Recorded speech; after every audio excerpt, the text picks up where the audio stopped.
This is the RotoWire Fantasy Podcast, Fantasy Football Podcast for NFL Week 15. If you are listening to this, congratulations in advance. You are probably still alive in your fantasy league, or you've advanced in your best ball tournaments.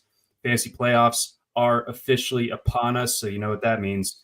We got to bring our A game to the pod, and we're going to. Let's start the show.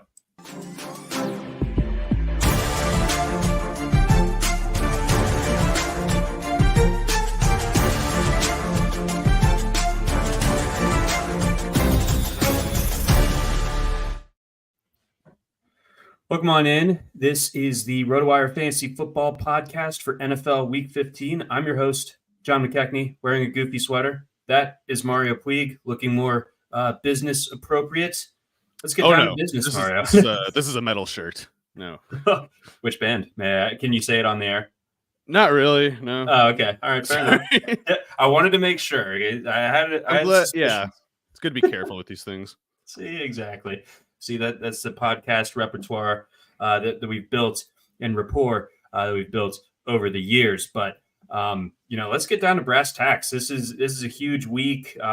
People were able to get through some landmines last week. The tough instances like, okay, Justin Jefferson's back. I'm going to start him. Oh no, he's being transported to a local hospital for further evaluation. You got Nico Collins, like things are about to pop off with Tank Dell being out. Oh, CJ Stroud gets concussed and Nico Collins hurts his calf.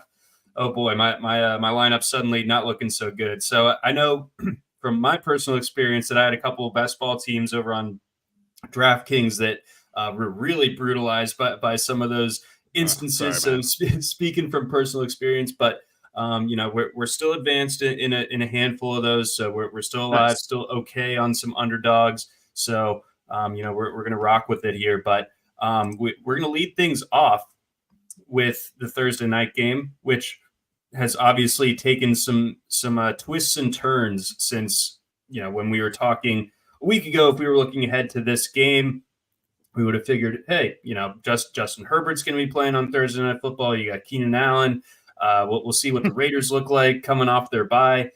Turns out the Raiders off their bye, unable to score any points against the Minnesota Vikings. Meanwhile, the nightmare continued for the Chargers. They got beat pretty handily at home. Justin Herbert, I don't know who has the voodoo doll on Justin Herbert's hands in particular, but two broken fingers, one on each hand this year. This one, the index finger on the throwing hand, going to keep him out for the remainder of the season, which means that we have Easton Stick getting the start, and he doesn't have a whole lot of help around him because Austin Eckler, current iteration, not phenomenal, and no Keenan Allen tonight as he's dealing with a heel injury. So even with all of that being said, Raiders only 3-point favorites at home in this one. And of note, Josh Jacobs looking a little bit iffy for tonight with a quad injury, and I think Devontae Adams been dealing with a bit of an illness, but I think he's going to be able to go. But we'll start things on the Chargers side, Mario. What are we looking for when it comes to this Chargers offense? Are they going to be able to get anything going with Stick back there? I would have thought there'd be maybe something to tap into with Stick's running ability. He was a running quarterback in college, and he had the 3-cone record for quarterbacks. The greatest 3-cone time. And like a 4.61, which is pretty fast. Like he could line up and play receiver quite credibly, Easton Stick. So you'd think, especially for fantasy purposes, like, hey, maybe they can get him going as a runner. And yet last week we've got 24 pass attempts, 0 rushing attempts. So that's one of those things, like, I understand you can't just totally reformat a system for one player, but if that's the case, why wouldn't you have a backup quarterback who actually fits your system? Or maybe if I'm being totally generous and fair or whatever, maybe they'll unveil a different looking offense for this game. Maybe I'll be like, hey, that doesn't look like the Chargers offense. That's some kind of a running setup, and they get Stick like 10 rushing attempts. At the very least, the way maybe you'd use someone like Dobbs, I guess, and not something where you're like, hey, a guy who can run but can't throw it. Just go play Justin Herbert style ball. Go throw 45 passes, please. No Keenan Allen though. Thanks. Like, that's insane. Why would you ask him to do that? And yet, based on the way last week went, I don't know what reason we have to kind of give them the benefit of the doubt that maybe they'll come out with something a little more accommodated to his skill set. So we'll see. If it could be explosive for fantasy though. I mean, if they get him if there's a way to get him like 35 pass attempts and 10 carries, even if Keenan Allen's not out there, that might be at least like a garbage time opportunity. Like maybe he'll get to run the ball a bunch of times against prevent defense or something like that, because he can definitely run. It's crazy, especially for a team that is specifically struggling to run, to not look to Easton Stick for rushing production at all. Yeah, I completely agree. I was surprised to see the box score last week. He was able to connect on some deep shots, notably getting Quentin Johnston involved in the field. So that was of note, I thought. But yeah, generally what I know of Easton Stick is that he's an athlete, and why wouldn't you have him run? But you go into that game expecting Justin Herbert to play the entire time. So I expect they're going to play a little bit more to his strengths tonight. Maybe not completely reconfigure things, but if I'm playing the showdown for DFS tonight, like I probably am just throwing caution to the wind. Captain Stick. Yeah. I'm feeling it. I think so. I like it. Right. So, what does that mean in your mind for the rest of this Chargers offense? Like, do we see Austin Eckler get an uptick in workload? Do we see Josh McKelly kind of have to take on some more rushing work because they're going to be throwing less? Any sort of lingering interest in Quentin Johnston? I suppose he's potentially starting. Well, Josh Palmer's back, I think. Correct. So that's your number one receiver for sure. The question is it going to be Alex Erickson or Quentin? I don't care how bad Quentin Johnson is. If Staley's convinced himself that Erickson's better, he's just out of his mind. That's a low bar you're not even reaching with Erickson, and it's crazy. But as far as how the run game might look, I'm staunchly pro Austin Eckler, and I think he's blameless in all of this. I think his contributions to the Chargers during the Staley years and even before that have been under-acknowledged. The guy has not gotten enough credit, certainly not been paid enough for what he's accomplished. And yet, even I would say, as a defender of his, an Easton Stick offense, an offense that's best suited to Stick's abilities, might not be one that suits Eckler that well, because when you can't throw as much, to me anyway, it's as simple as then you have to lean more on pure running, the variable of like pure rushing ability. And Eckler, even like the case for him, Hall of Fame or whatever, you wouldn't lead it off with he was such a great runner from the behind the tackles or whatever. It's like, no, it's like he was a good runner and a singularly great pass catcher. There's basically Marshall Faulk and arguably McCaffrey, but I don't think I would argue McCaffrey that have been on Eckler's level as a pass catcher. So it's not great to reduce his pass catching variable and necessarily put more of it on pure rushing. I still think there's a plenty good chance that he's a better pure runner than Kelly. I know he is better as a pure runner than Kelly.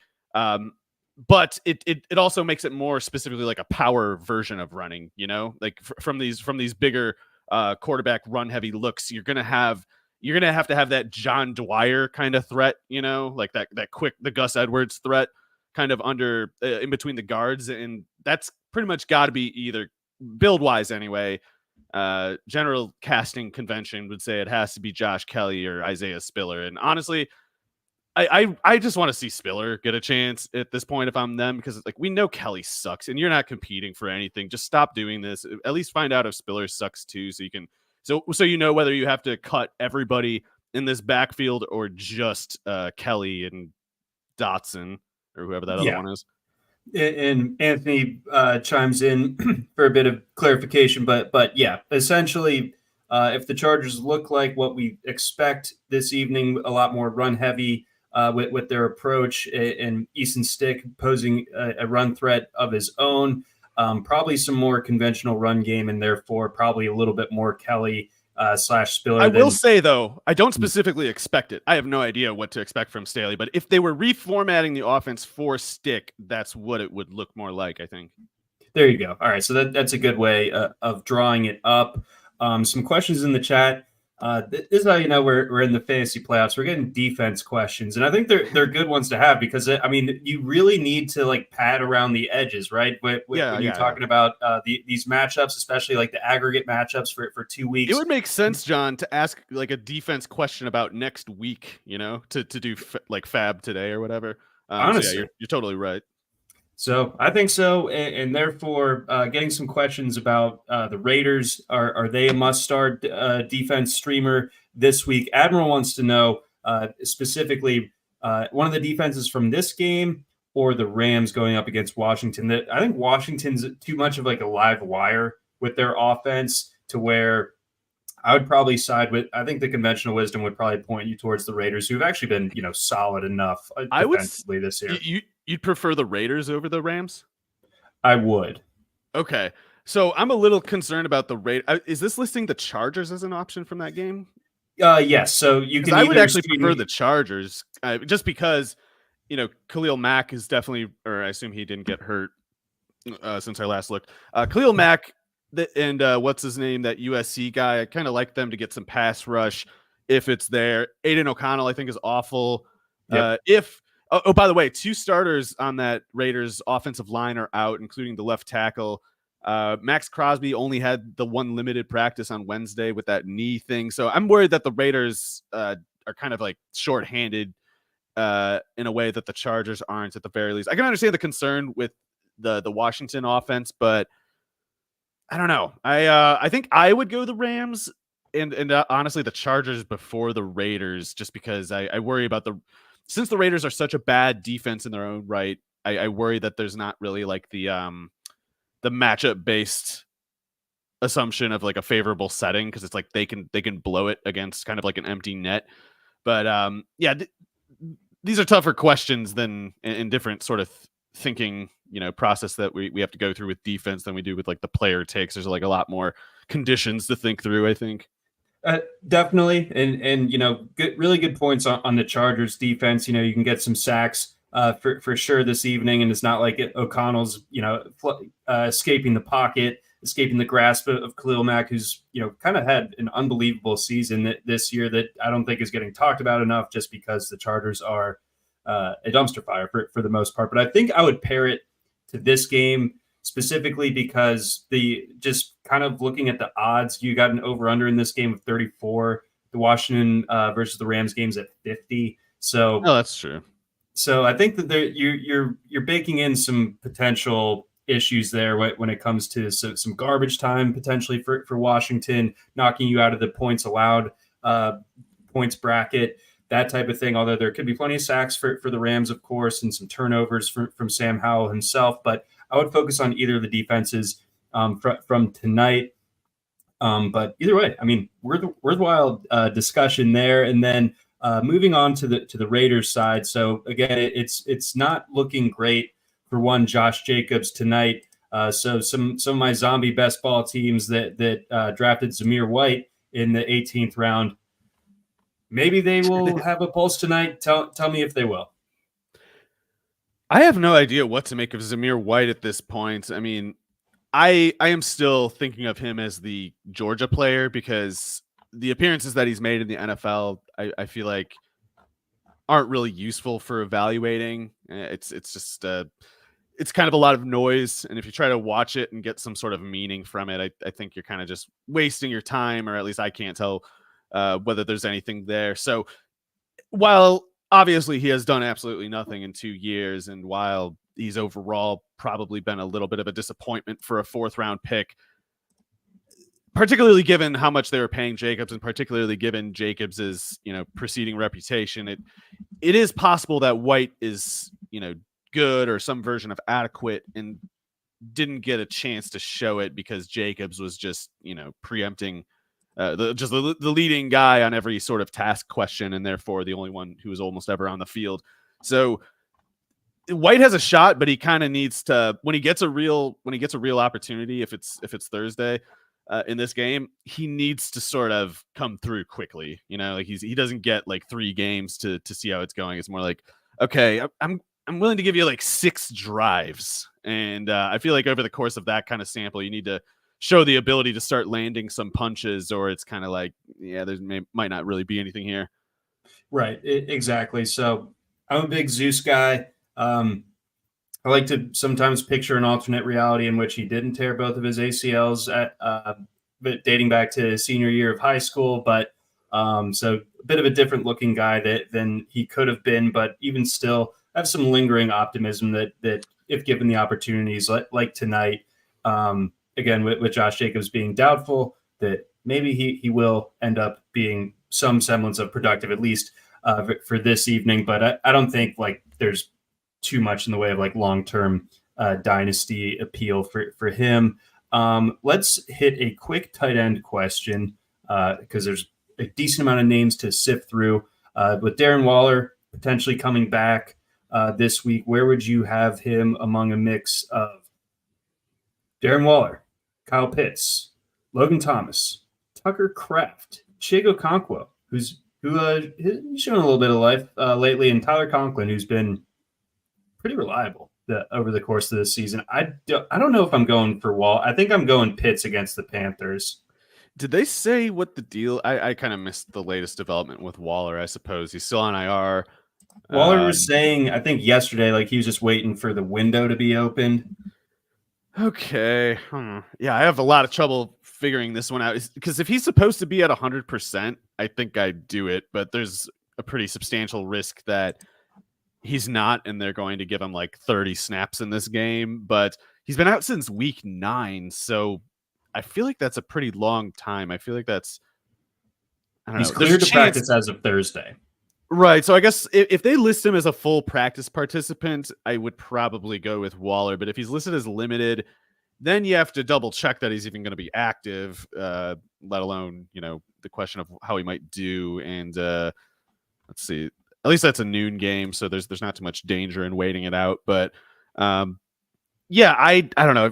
Those guys, they're all acceptable, I should say. It's just I feel like Waller really does have that kind of 8 target kind of upside if he's active, and I just can't really see it with the other guys. It's more like they need kind of a lucky touchdown or something like that.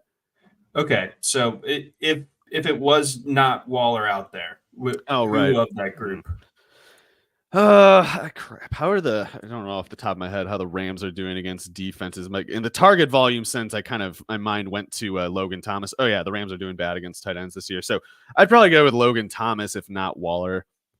Okay. All right. Good points there. We'll of course unpack more Kyle Pitts later because hey, scored a touchdown last week, folks. Everyone is excited. Wake me up when Arthur's sent back to Memphis. Yeah.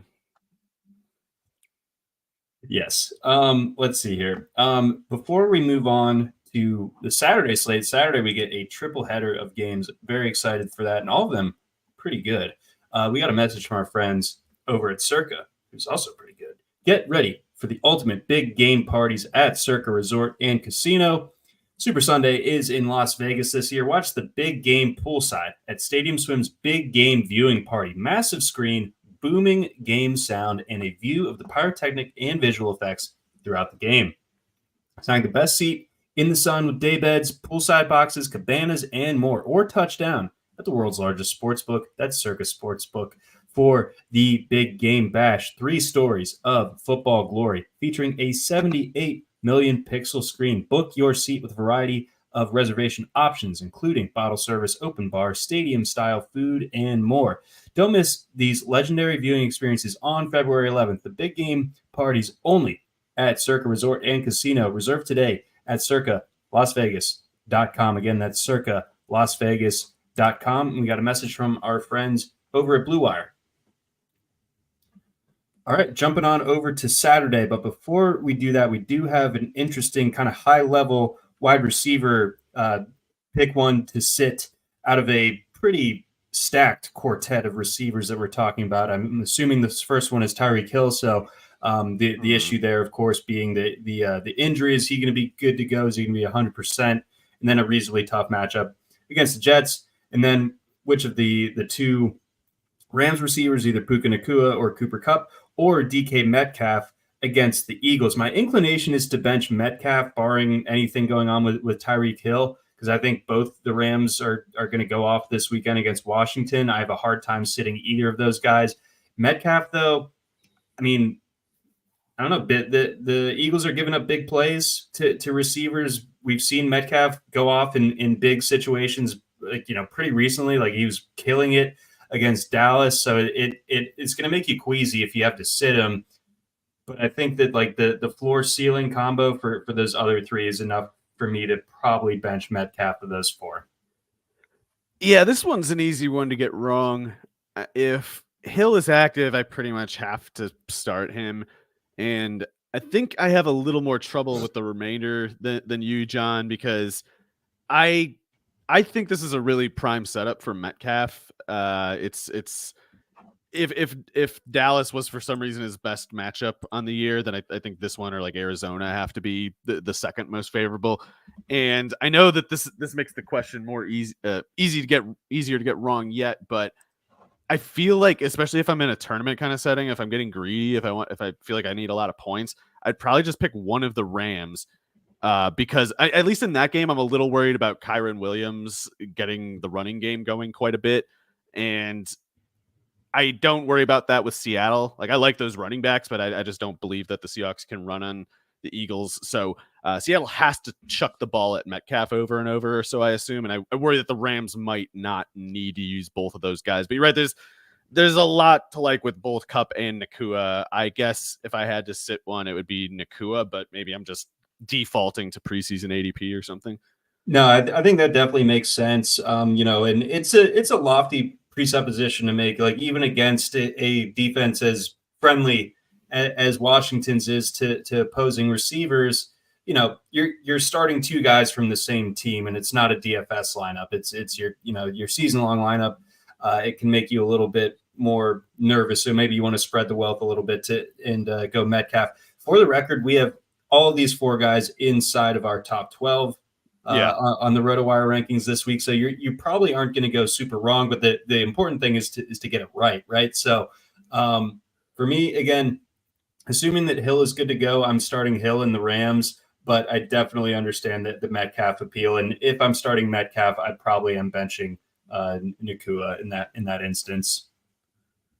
But yeah, that's a tricky one. Best of luck to you.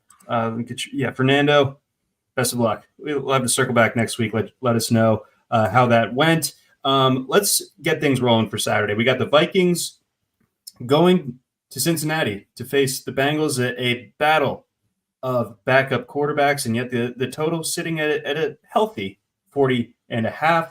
The Bengals 2.5 point favorites in this one. I think that's come down a little bit over the course of the week, but the big kind of news out of Minnesota, of course, being that Nick Mullins is going to be the starter this week as opposed to Joshua Dobbs. So your thoughts here on the Mullins-led Vikings going into Cincy in a must-win setup? Yeah, it's kind of dumb. I mean, O'Connell has shown flickers of certainly like play calling, play scheming insights. He's shown, I think, a little bit of a occasional knack for calling a game. Like sometimes he's got a good feel for kind of finding holes in a defense. But the broader judgment, man, I don't know. I don't really see it. And this is another case of that. Jaren Hall should be starting. Jaren Hall is not hurt at this point, is he? Like he should be starting pretty obviously over Nick Mullins. It's like O'Connell's just being cowed into that that sort of conventional wisdom that you got to go with the veteran quarterback or else you're being reckless as a coach and may you deserve or otherwise risk getting fired for it. Mullins can't play and you're not competing with him. What does it matter? What is it? I feel like it's kind of cynical almost of O'Connell to be going like, oh, well, I believe that Nick Mullins might be able to get us another win than Hall. I think that's a false premise, but like, even if it is true, what does it amount to? Like you being able to say that you got the division title or whatever versus splitting it. Like, I don't know. It seems like a pointless kind of thing at best. And I feel like in addition to the evaluation reason of starting Hall, he's probably just their best quarterback at this point. But aside from that, whatever. I mean, I guess Mullins got some level of like gunslinger mentality to. I mean, he threw the ball a lot at Southern Mississippi. He threw for gaudy numbers at Southern Mississippi, but even in college, he was kind of a turnover machine. And now, like 8 years into the NFL, after burning out in the Shanahan system, we're supposed to believe that he can do anything in this situation. I guess he's got good enough receivers. There's that, but I don't know. Those receivers should be going to the benefit of Hall, not Mullins. So I guess I'm like too bitter to even answer the question of how good I think Mullins will do, because it's just crapped me. No, I think that's a totally like reasonable grievance to air, because if you, I don't know, if you are the Vikings, like you are still in the playoff hunt. I don't know if Mullins necessarily is going to get them over the line though. And, I'd say like go down swinging. Like Jaren Hall, in an extremely limited sample has missed like all of 2 passes out of his 15 or he's a better prospect than Mullins was. And it's not like he's a super young prospect. Like he's seasoned. He played a lot at BYU. Like just I don't know. It's crazy. In a lot of ways, Hall is simply just a Mullins type prospect who can also run. Mullins can't run. And I think Hall is clearly a better pure passer too. So it's irritating to me, but I guess, this long in the league, Mullins has had a lot of reps. He's got to have some level of like moxie and intelligence as a player, because he definitely wasn't productive in college because he had such great tools or even like accuracy as a passer. There's got to be kind of like an instinctive basis to his game, but I think Hall has all those instincts and actual ability too. I do too. So that our bemoaning of KOC's decision here aside, how is this set up for the Vikings offense? Well, there's probably no Madison in this one, or I'm assuming he's not going to play. So might not be any Brian O'Neill either, which would be difficult. The Cincinnati defense kind of sucks this year. I don't know why, but they still have pretty straightforwardly dangerous personnel on the edge defender rotation. So that's something that could go a little wrong. I guess I would take back all these criticisms of O'Connell and plead, weepingly for forgiveness if it's actually that he's just worried about the quarterback getting killed in this game. So he's like, you're up, Mullins. That would be a lot smarter, I think. But anyway, Madison being out means if he is out, then we're going to finally get some extended run for Ty Chandler, which it is a good matchup, I guess, especially if the Bengals get gassed on defense. I think Chandler like clearly isn't a workhorse back, but he's got enough of a frame to take like 20 carries like once or twice in a row before he starts to break down. So I think he's pretty much a blindfolded runner. I think he's got goofy start stop. I don't think he can really process as a runner. I think he's kind of just got to dive in, and he is fast, and he's not small exactly, so that there's something to work with there. He's got good hands, so he'll catch passes. But it's just tough for me to think through, especially if the Bengals miraculously start playing more like they did last year than this year. But it's a good setup for Chandler. I guess not so much the receivers. I am substantively concerned about Mullins. I'm not just I don't think anyway. I'm not just tilting about Hall, and I worry therefore about like Jefferson and Addison kind of dealing with inefficiencies that they normally wouldn't. Hawkinson, I guess it doesn't matter. He was inefficient anyway to start with, but I think Hawkinson should be okay. Jefferson's probably good, but Addison kind of sporadic usage at best, and I'm worried it'll be like inefficient too. I have a similar read on that, although I'm not the biggest Hawkinson guy in the world, but I think this matchup sets up kind of uniquely well for him. And I think Saturday is just a really good day for the tight ends. Generally, a lot of the defenses going on Saturday are bad against tight ends. So I think you have the fact that you have Nick Mullins making his first start of the season, probably going to be a little bit more conservative with things. Hawkinson running at the depth that he does. I feel like we're going to see one of his busier days of the season. I think like if you had Hawkinson already, like you weren't thinking about benching him regardless. But I think this actually like sets up as like potentially one of his better days, because the Bengals have been god awful against the tight end position over the course of the season. Yeah, sorry, I meant to only point out like the efficiency question with Hawkins. Sure. The target volume has been crazy heavy since they traded for him. So yeah, there's no fantasy concerns with him at all. No, none. And then obviously it's funny it takes us this long to get to the Bengals, and it almost feels stratified. Like, okay, like Jake Browning's obviously not Joe Burrow, but like this offense is still alive. Like we still feel good about Jamar Chase. It looks like he's going to be good to go. Didn't practice Wednesday, or at least was limited, but said that he's 100%. And a little personal anecdote from the Derek Van Riper Superflex auction league that I'm in. I rolled out Chase Brown and Joe Mixon last week and got 40 points out of it. Let's go. That's outrageous. Who was the victim of that, or is it like an all play thing? It's an all play thing, but that definitely put some rocket fuel. The whole league was cursing you. That's awesome. Absolutely. I like making them all mad. Yeah, that's quite a stack to pull off. Yeah, I think as much as the Colts kind of blew it on that Chase Brown touchdown, like that's an example of why it's important to have some actual speed on the field among your ball carriers, because sometimes defenses do screw up with their contain, and sometimes they do cut a guy loose, and having someone with some actual jets like Chase Brown in that situation is important, because if you have Travion Williams instead, he might kind of turn what could have been a 60-yard touchdown into like a 12-yard gain.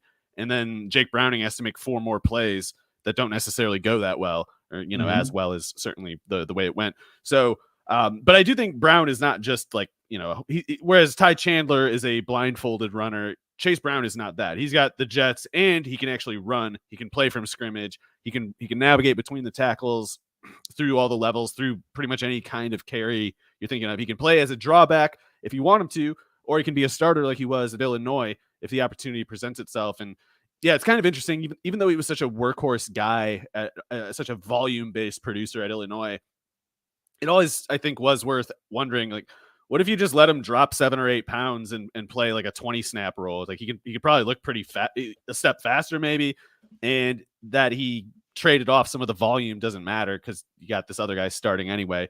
I don't know, like.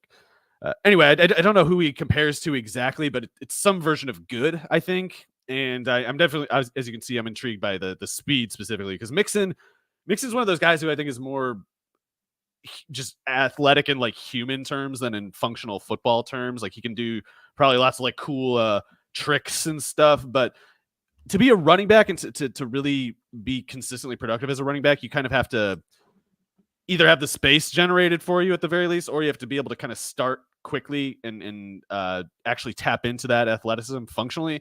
And Mixon, there's so many plays where he's just like sluggish, at the first line yard or two within the line of scrimmage, and then when he gets rolling, you can see kind of like he goes from first gear to fourth. Like he kind of he gets a lot faster, but it takes so long to get him going. And Brown is a lot more sudden as a runner. No, he absolutely is. So I think this is like a nice little like almost found money development for the Bengals, because I felt like they basically have just kind of had to overexpose Joe Mixon over the last couple of years because they didn't have like a legitimate number 2 option to kind of like rotate in and get defenses thinking a little bit differently. Now you kind of, out of necessity, like just sort of maybe even like dumb luck. Like I don't want to give them all the credit in the world for taking this long to get to Chase Brown, but they have him now, and it's working nicely. And I think that Brown probably, like, unless you're in a psychotic league like that one, you're probably not starting him necessarily. But I think that, things look good for Mixon. I think Brown, at least for like Saturday DFS purposes, is definitely going to be someone on my radar. Yeah, not like you said, not exactly who you're looking to start in the fantasy playoffs, but I think at the very least, the people who picked Brown as like a dynasty asset or whatever, they've kind of been denied opportunity, of course, but they've also, I think, the last couple of weeks been proven kind of like correct for their evaluation, and now it's just a matter of seeing like what kind of basically what happens with Joe Mixon, what kind of opportunity level is there, because I think in the offseason, with Brown looking like this, being a whole lot cheaper, it might be what they finally need to just say like, yeah, thanks, Joe, we don't need you anymore. Yeah, it very well could be. And then any lingering concern, optimism for the rest of the Cincinnati pass catchers? It should be good. I guess off the top of my head, I don't have a great sense of how Jake Browning does against blitzes. He's obviously got like limited tools as a passer, like limited arm talent, but I don't have a good sense situationally if he does any better versus one thing than another. So the basic deal is the Vikings are going to blitz, and I happen to think that their pass coverage personnel is not very good and can quite easily be beaten by receivers less than this. So I think the receivers should get open, and as long as Browning doesn't kind of like, so as Derek Carr, gotta keep pointing out, every time you blitz against that guy, he just like freezes and starts playing hot potato. He just starts playing like not my problem kind of football. And if Jake Browning has that same like cowardly fainting goat trigger in him, then I worry about him blowing it for the same reason. But as long as he doesn't scare easy, those guys are going to get open, I think. I think so too. So I actually very much like the Bengals in this game. This has to be such like a weird spot to be in your headspace if you're a Bengals fan, where it's like the season effectively ends when Joe Burrow goes out, but the rest of the AFC is so wide open, and you've gotten like some key wins. You beat the Jaguars, you beat Indianapolis last week, like another couple of teams that are in the hunt or in very good position to make the playoffs, and you're like, why don't we just get in the dance and see what happens? Like I think that has to be the mindset. Yeah, and I think at this point they have an interest in juicing Browning's numbers as much as possible, because in this stupid league, if you get like 5 good games out of Browning, I bet they could flip him for like a second round pick, like a top 40 pick. I'm not saying that makes any sense, but this is a stupid league run by people who mostly get their jobs because of who their dads are or who they worked for like 20 years ago or whatever. See, exactly. So we've seen dumber trades than that. I mean, we've seen Matt Flynn bilk the Seattle Seahawks off of one game. Yeah, just one.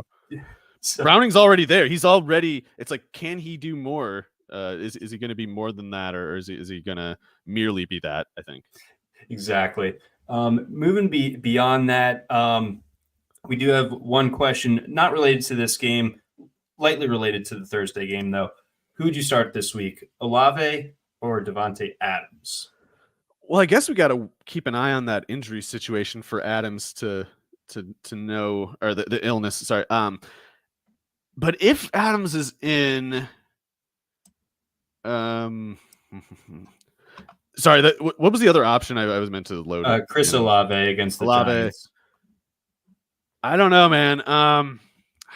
Is Olave getting something crazy like 14 targets a game again? At least I'm not expecting efficiency. I hate that offense so much. No, I think I'd have to go with Adams if he's in. Not the easiest call ever. Similar category of player, high volume, high ability receiver with terrible surrounding details. But particularly if Jacobs is out, and it looks like he'll at least be limited, but particularly if he's out, I would have probably trouble sitting Adams.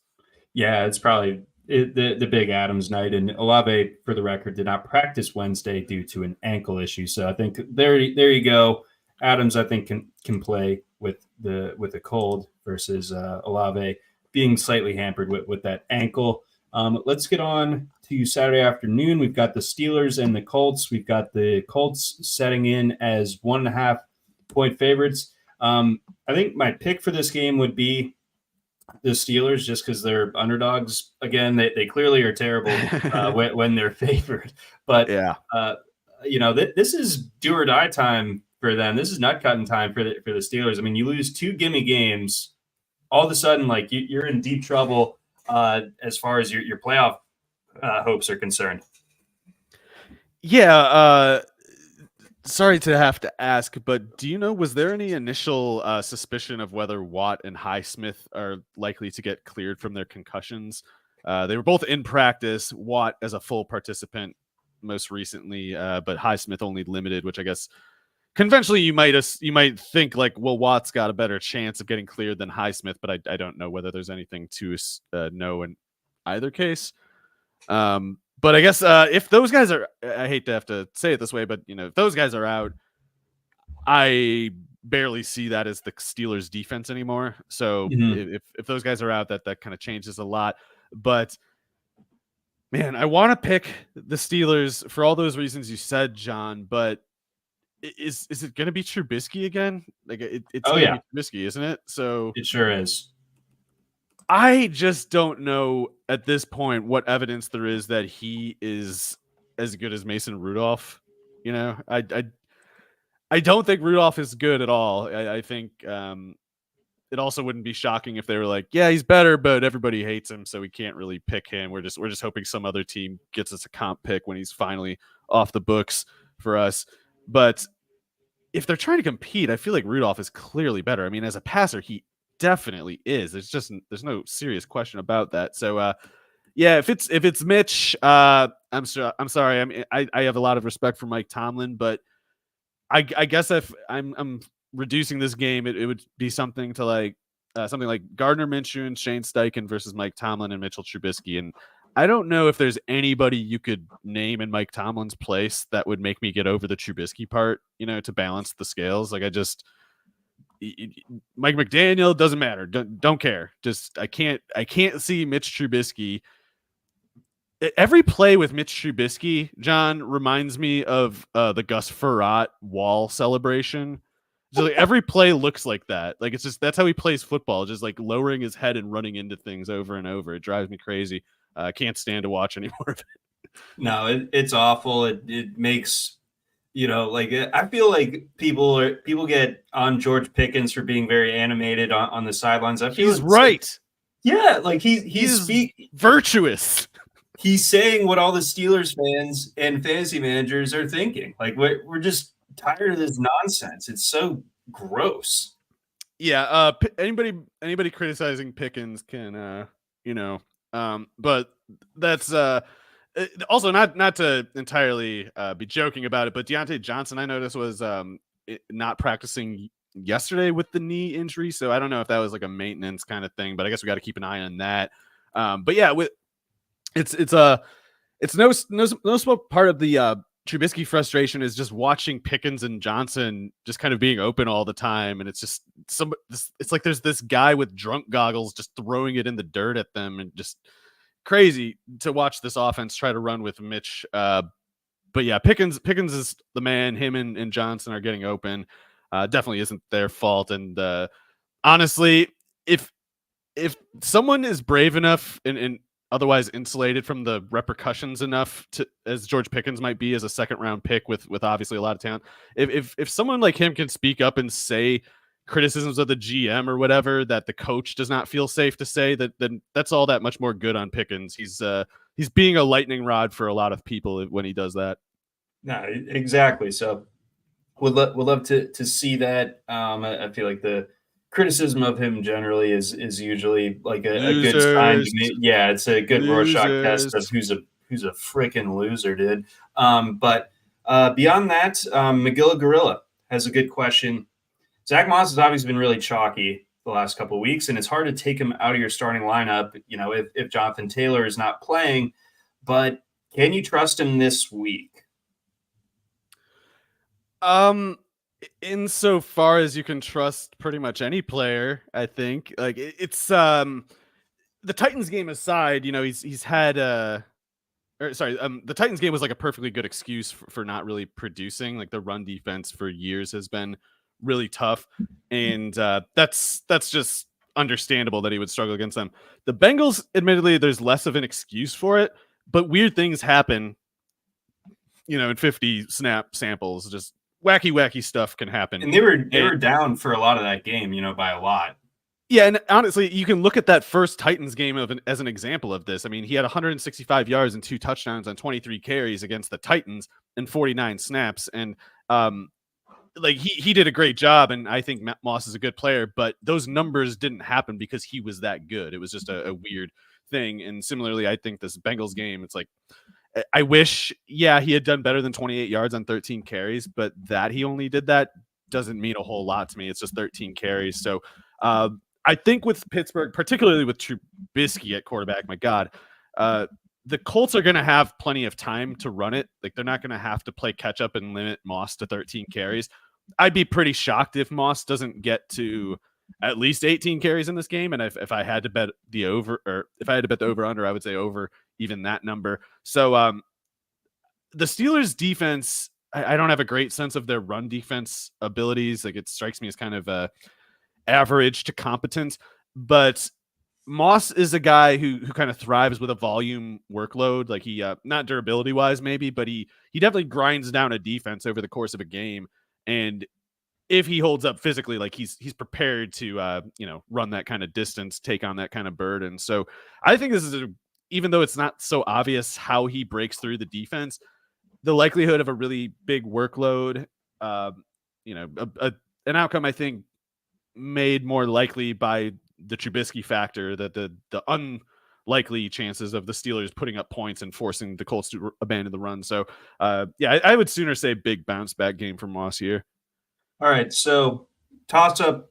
Probably this applies to a decent amount of people that are still alive this week. Would you start Moss or Jaylen Warren? Moss, I mean, I just think he could get twice as many carries.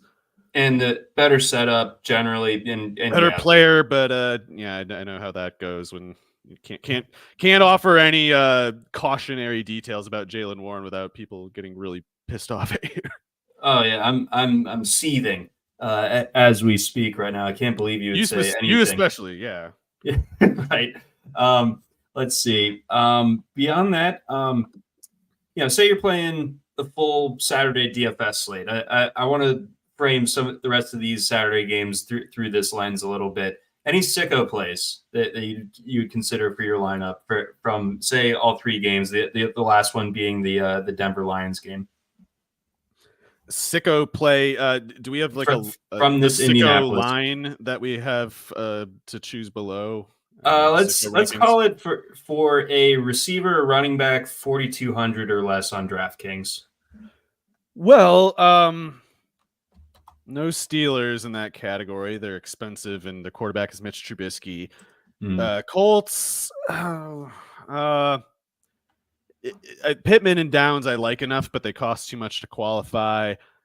I guess someone like maybe from that Denver game.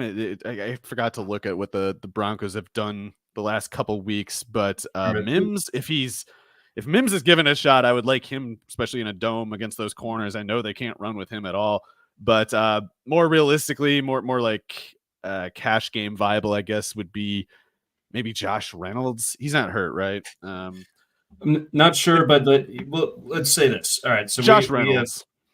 We have sufficiently covered Indianapolis, Pittsburgh. We are on now to the Denver-Detroit game. We will pick that back up momentarily, but we do have the Broncos going to Denver in the nightcap. We got the Lions sitting as 4-point favorites. The Lions just got beat up pretty soundly by the Chicago Bears last week. They do return home. That definitely helps. I like the Broncos to win this one outright. I'm a little bit confused by the line, which makes me anxious. Fair enough. Let's see. So there's not any obvious insight into where the outsized bets are for this game, right? Like I'm looking at like the little bit of the public on the Broncos, and then the line goes a little bit more money on the Lions per bet. Then I lean the Lions here. The 4 points, 4.5 points, I guess, is another question, but I think you're totally right to be worried about them just blowing the game. Maybe every other game this year for all I know. But I think as much as the Lions have disappointed, even me, I thought they were overrated back in September, but I didn't expect them to almost blow it to the Bears twice and actually blow it once. So this is a little bit concerning, but I still think particularly the on the road Bears game, it was understandable that they'd lose it. The Packers one also, I guess I have a tougher excuse for. Those games, I guess you could just pin on Goff, basically, especially since he didn't do his part coming through at home. But even as a goof hater, I think that when he has multiple bad games at home like this in a row, he, if only for kind of like dumb luck reasons, is probably likely to stumble into some better numbers. Ben Johnson, too, is not going to stay down forever. I mean, he probably has not done as well with his game plans in recent weeks as he did earlier in the year, and as much as he normally does.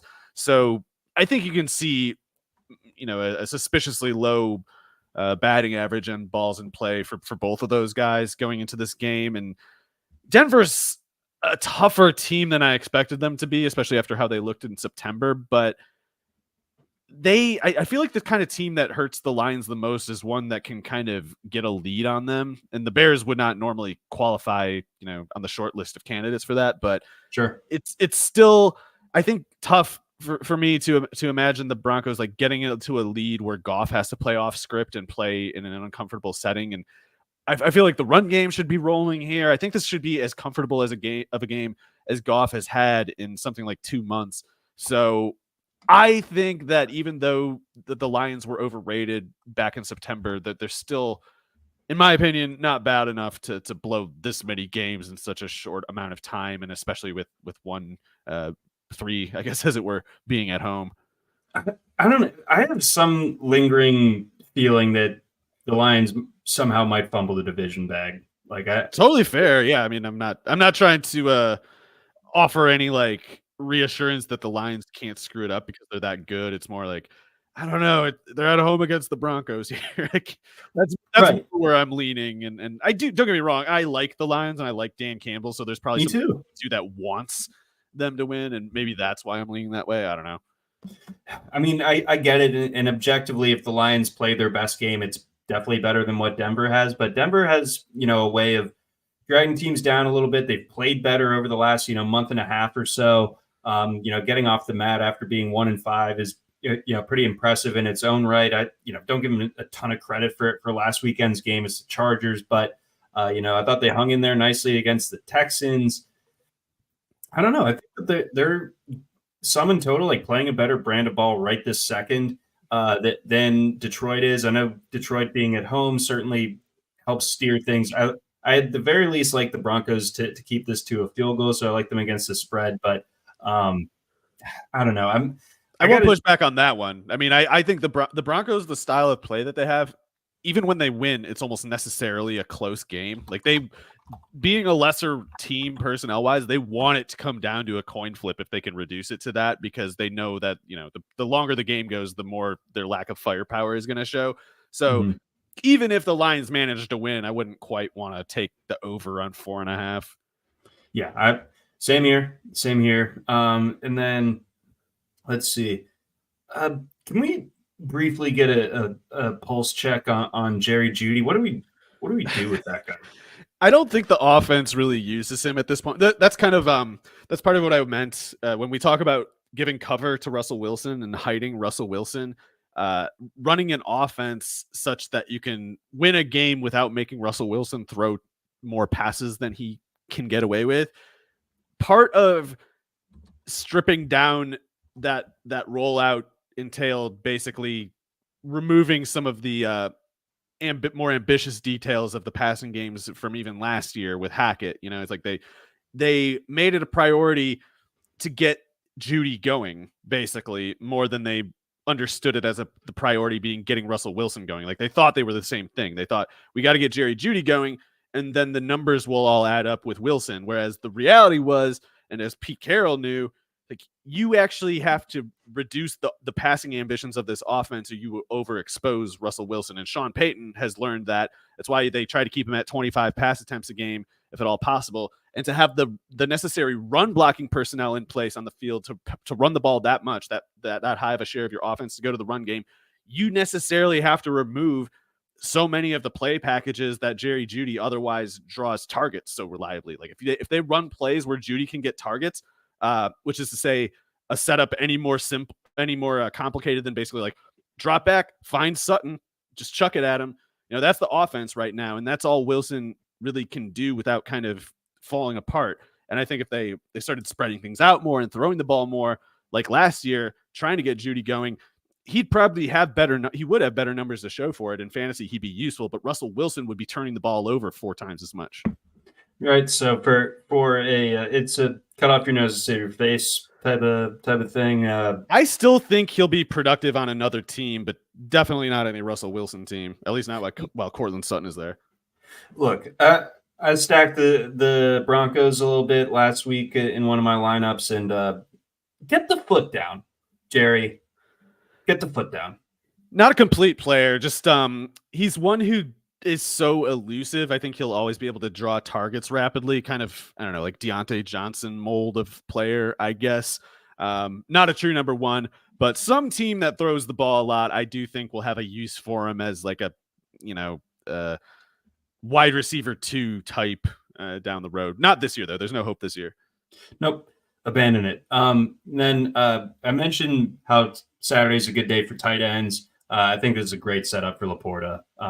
Denver, great corner personnel, or at least at one spot, but they've been leaking tons of production to tight ends. I think this sets up really nicely for Laporta. Yeah, part of why I'm able to rationalize, getting over the goof factor is that I just look like Amon-Ra St. Brown, really good matchup. I guess that ECU corner, McMillian, he's been pretty good, but I give the benefit of the doubt to St. Brown there. And if Laporta is also rolling, it's like those two guys on a good game, what it by their standards is a good game, you're at 180 yards right there. And then you only need like 50 combined between, Reynolds and Gibbs and whoever else to get Goff into a place where they're, I think, rolling as an offense. But I guess I could also just as easily say if Laporta doesn't have a good game, then I do become pretty worried about the Lions winning. And then rounding out our kind of slap together sicko ideas for Saturday's DFS purposes, Josh Reynolds was limited with a back injury on Wednesday. Oh, it's so annoying. I don't have an answer anymore. JMO for 3,400 instead. I guess JMO or Mims, but I meant to look that up. Mims is 32. Right. I meant to see if he's getting. I guess he's been. Yeah, I'll say Mims. I guess him and JMO are largely the same proposition, but I guess in Mims's case, I just kind of I like the speed threat against the Lions corners. That's specifically their issue, and I think if there's a case where Mims can really just pants a defense, it's probably these guys. I'd love to see it. A bunch of my dead best ball teams would also love to see it, but that's a story for another day when we recap our best ball seasons after the regular season. Let's get on to Sunday. Before then, we got a message from a couple of our sponsors. We got our new friends over at OddsR. Are you ready to revolutionize your sports betting approach? Begin with a 2-week free trial at OddsR, where cutting-edge AI technology sharpens your edge in the betting game. Benefit from our proven 2-year track record, boasting 60% accuracy rate and an impressive 10% ROI. The OddsR AI meticulously sifts through extensive data to reveal high-value, green-value plays, guiding you towards smarter betting decisions. And it's not just about the numbers. The OddsR app is exceptionally user-friendly, crafted to be your go-to betting advisor right at your fingertips. Jumpstart your journey to betting smarter and more successfully. Simply visit the iOS or Google Play Store, download the OddsR app, and step into a world of confident betting. Your path to a more strategic betting experience starts with our 2-week free trial. Download today, where smart strategy triumphs over luck. We also got a message from our friends over at Splash. RotoWire is proud to partner with Splash Sports for the 2023 fantasy football season. Splash Sports empowers gaming commissioners to earn by creating contests. Commissioners can set up contests at their style and enjoy the evolving Splash Sports platform for customized preferences. From daily to season-long contests, Splash Sports caters to various playing styles such as DFS, Pick-X, and traditional Survivor. Unlike traditional sportsbooks, Splash Sports pits you against your friends and family, not the house. Splash goes beyond betting, a space where friends can connect, strategize, and share in the excitement of sports. RotoWire will be running weekly DFS tiers contests on Splash Sports all season. Can you beat the RotoWire experts? Visit rotowire.com/splash to enter today. All right. Sunday. Got a lot of games to cover, Mario. Let's get them rolling. We got the Falcons and the Panthers. Falcons 3-point favorites on the road. Falcons offense pretty funny. Yeah, I mean the whole game is funny. What are we doing here? I would pick the Falcons to win because they're not the Panthers, but that's admittedly pretty flimsy basis. I see the outsized bets are on the Panthers, so that's concerning, but I can't remember the last time a team played with a quarterback producing as poorly as you'd have to go back to probably like Ryan Leaf's rookie year or something like that to find a quarterback producing as poorly as Bryce Young. And love the defense, love the defensive coordinator, I should say. But I don't know that they are playing a Bourbon Bowl offense in Carolina, and I don't know. I don't like it. It's hard to watch. They're a bummer to watch, really. On the Falcons side, Drake London had the huge game last week. Kyle Pitts had the touchdown. Does lightning strike twice?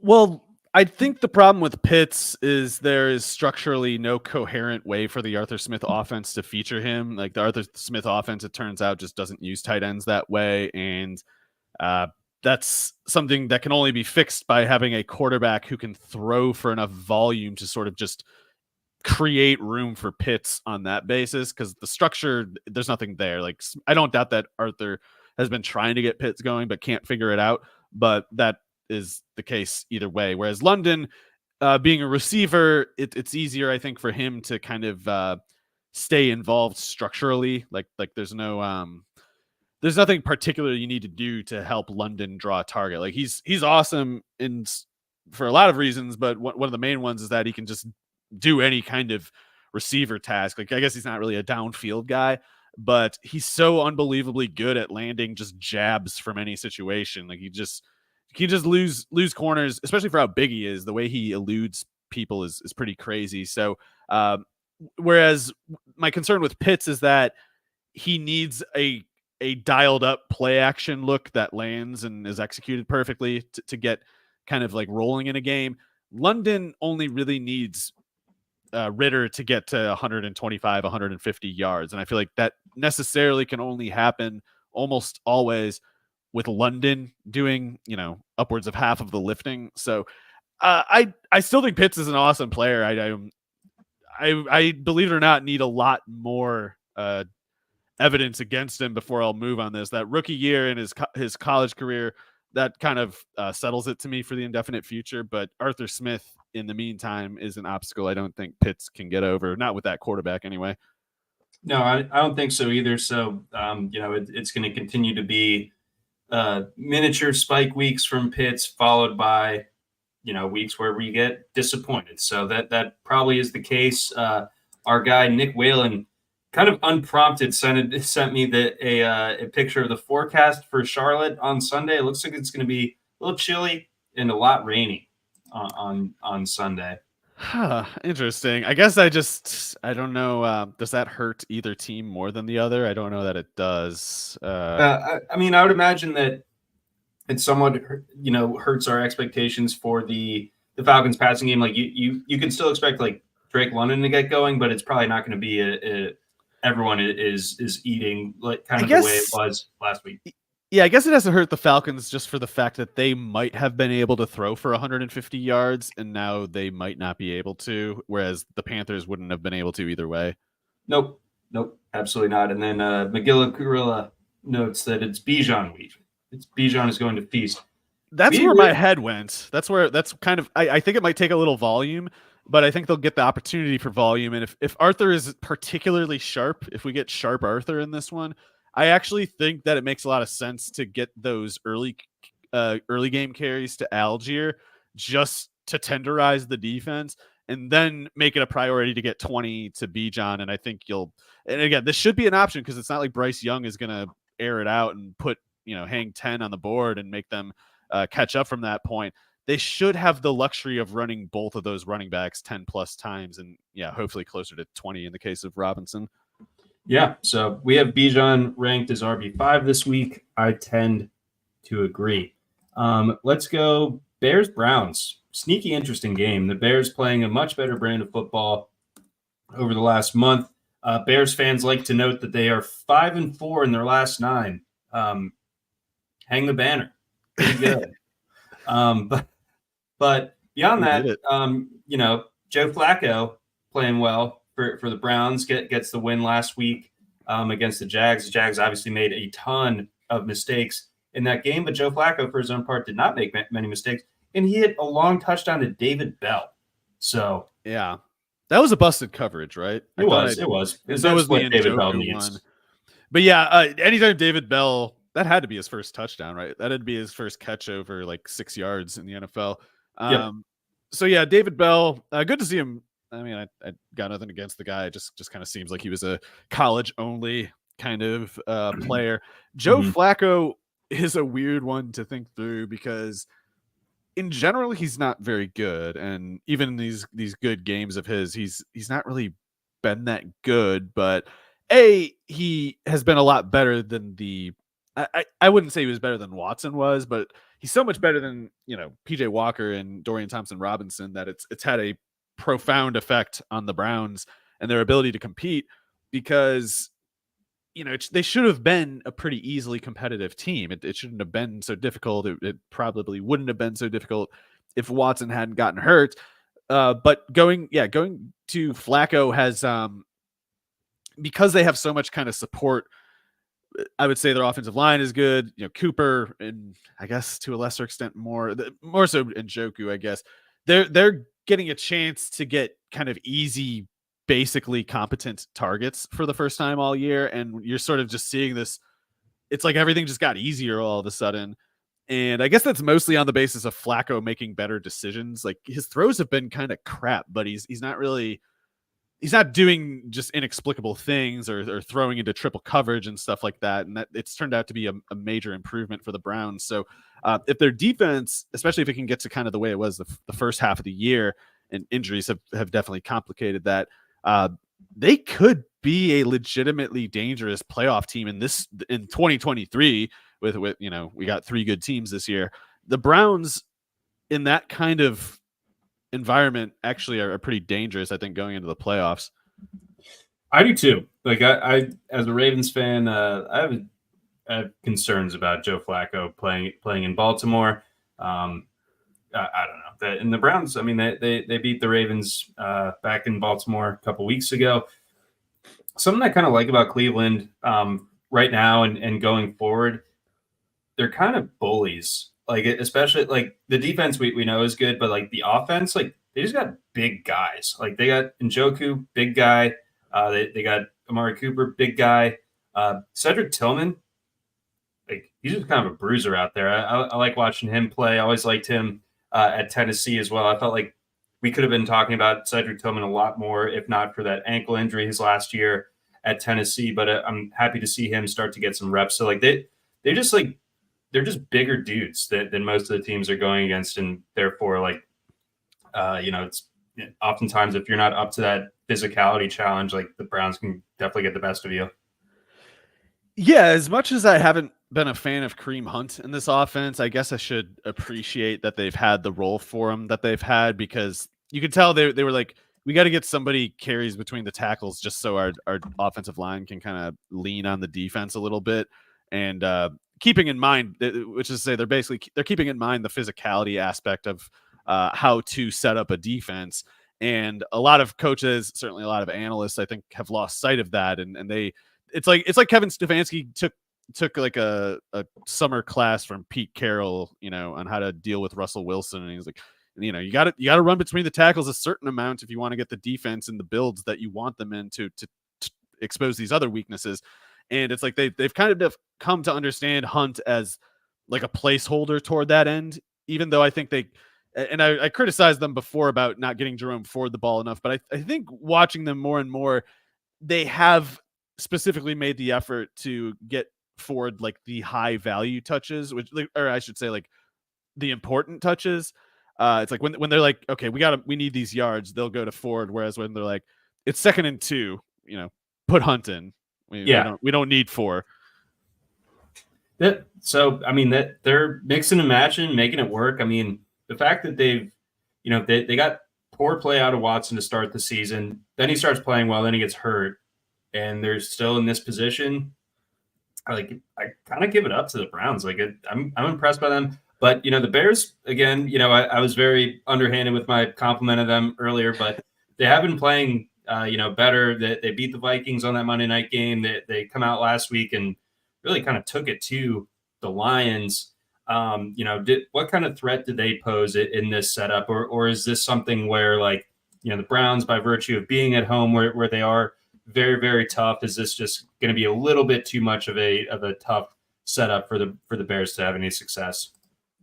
Do we know if DJ Moore's ankle thing is any actual concern. Like, let's see. It's so I got all the fantasy notifications yesterday that DJ Moore is now questionable. I'm like, oh no. So apparently he twisted his ankle. Yeah, that was in the game though, and he played 60 snaps. So I don't doubt that the ankle kind of swelled on him after that game, and maybe they're still working it off. But yeah, hopefully I'm not jinxing Moore when I say I figure he's okay, because if he weren't, I feel like we would have heard the high ankle sprain fear, or at least the team would have had to have addressed it or something. And hopefully I'm not jinxing the guy by saying a normal ankle roll, or at least one that he could play through like he did. Maybe we can assume the swelling will get under control in time. So hopefully, because he is, aside from Fields, he is the Bears offense as we know it.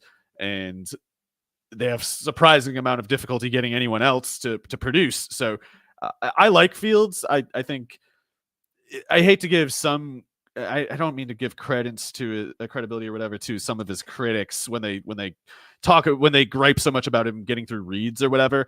I think they're fundamentally misunderstanding what's happening. I think he's getting through his reads fine. I think he's just he's not making himself move fast enough. But yeah, he's still really accurate. He still makes a number of crazy throws. His elusiveness from the pocket is something that the Bears quite simply need with this offensive line of theirs. So he's dangerous. It's just, but he does need Fields. He needs more out there at the very least. And this is a tough corner matchup. Like if DJ Moore can get rolling here, we officially have to call him matchup proof, because even if Denzel Ward isn't in this one, I wouldn't be surprised if the Browns kind of just say to Greg Newsome, like, we're not going to do this most weeks, but you're following DJ Moore because their number 2 receiver is, I guess it would be Mooney, but it's like him or Equinemius St. Brown. It's Cole Kmet, I guess. So don't want Greg Newsome covering like Tyler Scott and Equinemius St. Brown. Okay, all right. So a little game within the game to keep track of. Our loyal listener and live viewer, Master, he's got a tough one. None of these guys, I did the search on our flex rankings. None of these guys are in our top 100. So we're going a little bit of the deeper dive here, but pick 2 of the following 4: Jackson Smith-Njigba, Jahan Dotson, Clyde Edwards-Helaire, or Antonio Gibson if Brian Robinson is out. Sorry, what was the latest with Robinson? I did not know the situation there. What, you not staying all over the Brian Robinson? I just assumed he was going to run for 150 yards. I didn't know there was anything going on. So no practice on Wednesday due to that hamstring. So it looks pretty good for Gibson. We think. Yeah, the tempting part for Gibson is the PPR part, especially because we expect the Rams to kind of do a track meet on the Washington defense, and Washington will throw 45 times in a game just kind of on accident. They don't need the catch-up script to do it. So if Gibson were to get something like 8 targets, this would not be a shot. This would be like the setting for it to occur, but you need Robinson out. So yeah, I think, one thing I could say is I definitely am not picking Edwards-Helaire against the Patriots defense. So it's probably between Dotson and Gibson, and I'll say Gibson if Robinson is out, but JSN I am also going with. All right, so lock in JSN, and then Dotson or Gibbo, depending on the Brian Robinson detail. Old pal, old producer, Mr. BK himself, Bennett Carroll chimes in. Fields is elite, you can admit it. All right, we admit it. We're there. Fields is elite. 80 grade, absolutely. Yes. It's escaping me which 80 grade White Sox prospect we could compare that to, but we'll go ahead and scooch on. Let's go Bucks Packers, an old NFC North clash or NFC Central clash, right? The Battle of the Bays from back in the day. The Warren Sapp era. Yep. So missed those times, but we get it this week. The Packers at home. The Packers huge letdown game on Monday night. Of course, almost touchdown favorites on the road against Tommy DeVito, and they lose outright. The Buccaneers, exciting comeback win here against the Falcons. How are we looking for this one? We've got the Bucks checking in as 3.5-point dogs. Okay. Sorry, this one is in Green Bay, right? Yes. Okay. So I guess we got to keep an eye out for the weather. It's been a bit chilly in the northern states lately. There could be some for Baker Mayfield specifically. There could be some concern if it gets cold enough because I don't know. I guess it would apply to Love too. I mean, Love is faces enough questions as a passer that he doesn't just get the benefit of the doubt in the cold. So that could affect either passing game. If the weather's fine, then the weather's fine. Doesn't matter in that case. One or both of the quarterbacks could be pretty decent. More likely Love, I think, if the weather's okay. And the one reason is that the Buccaneers have a lot of injuries. It's Carlton Davis if he's out. If Vita Vea is out, it would be really bad for the run defense, of course, of the Buccaneers, but it would also help the Packers passing game, I think, because like the Buccaneers wouldn't be able to like when you got Vita Vea in the interior of your offensive line, you kind of feel comfortable as a defensive schemer just saying like, hey Vita, just you deal with those three guys and now I'll focus on these other. Now you have to figure out like, okay, how am I going to deal with those three guys? I'm going to need at least two people to do it. And I have to kind of renegotiate the rest of my defensive structure as a result. So no Vita Vea would be big. Carlton Davis being out would be big. And especially if both of those guys are out, even with Jamel Dean probably coming back, I think those Packers receivers could be a bit challenging for the Buccaneers. Jaden Reed in particular is getting to the point. I know some of it was rushing production and you can't really bank on that stuff in my opinion, but it's nice to see that when the passing game isn't going for the Packers that they can get Reed going as a runner, because in the days where they do get the passing game going, it's almost always in large part because of Reed being there as like maybe the main driver of it. I don't have a great sense of how that Christian Ezian, the Rutgers corner, has done since September or so, but he started the season okay. He's definitely a good athlete. He was a productive, experienced player at Rutgers, but I would still give the advantage to Jaden Reed in that matchup.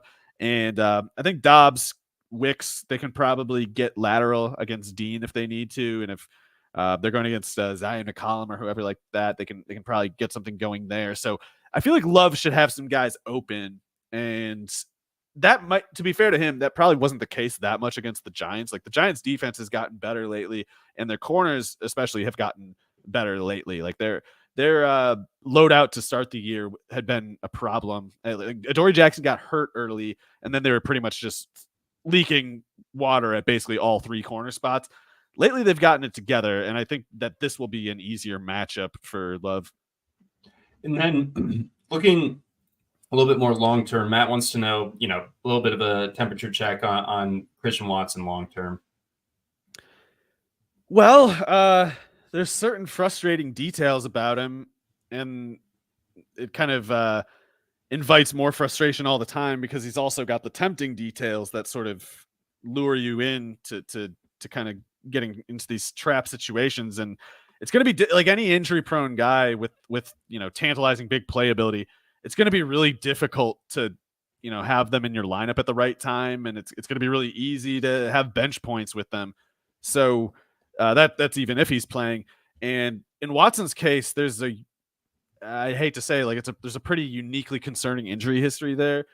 He is a guy who has had leg and specifically knee problems going back to years ago, something like 4 or 5 years ago, and he is a freakish athlete. He does put strain on like his hamstrings and his knee ligaments in a way that other people don't, because humans aren't supposed to be that big and fast at the same time.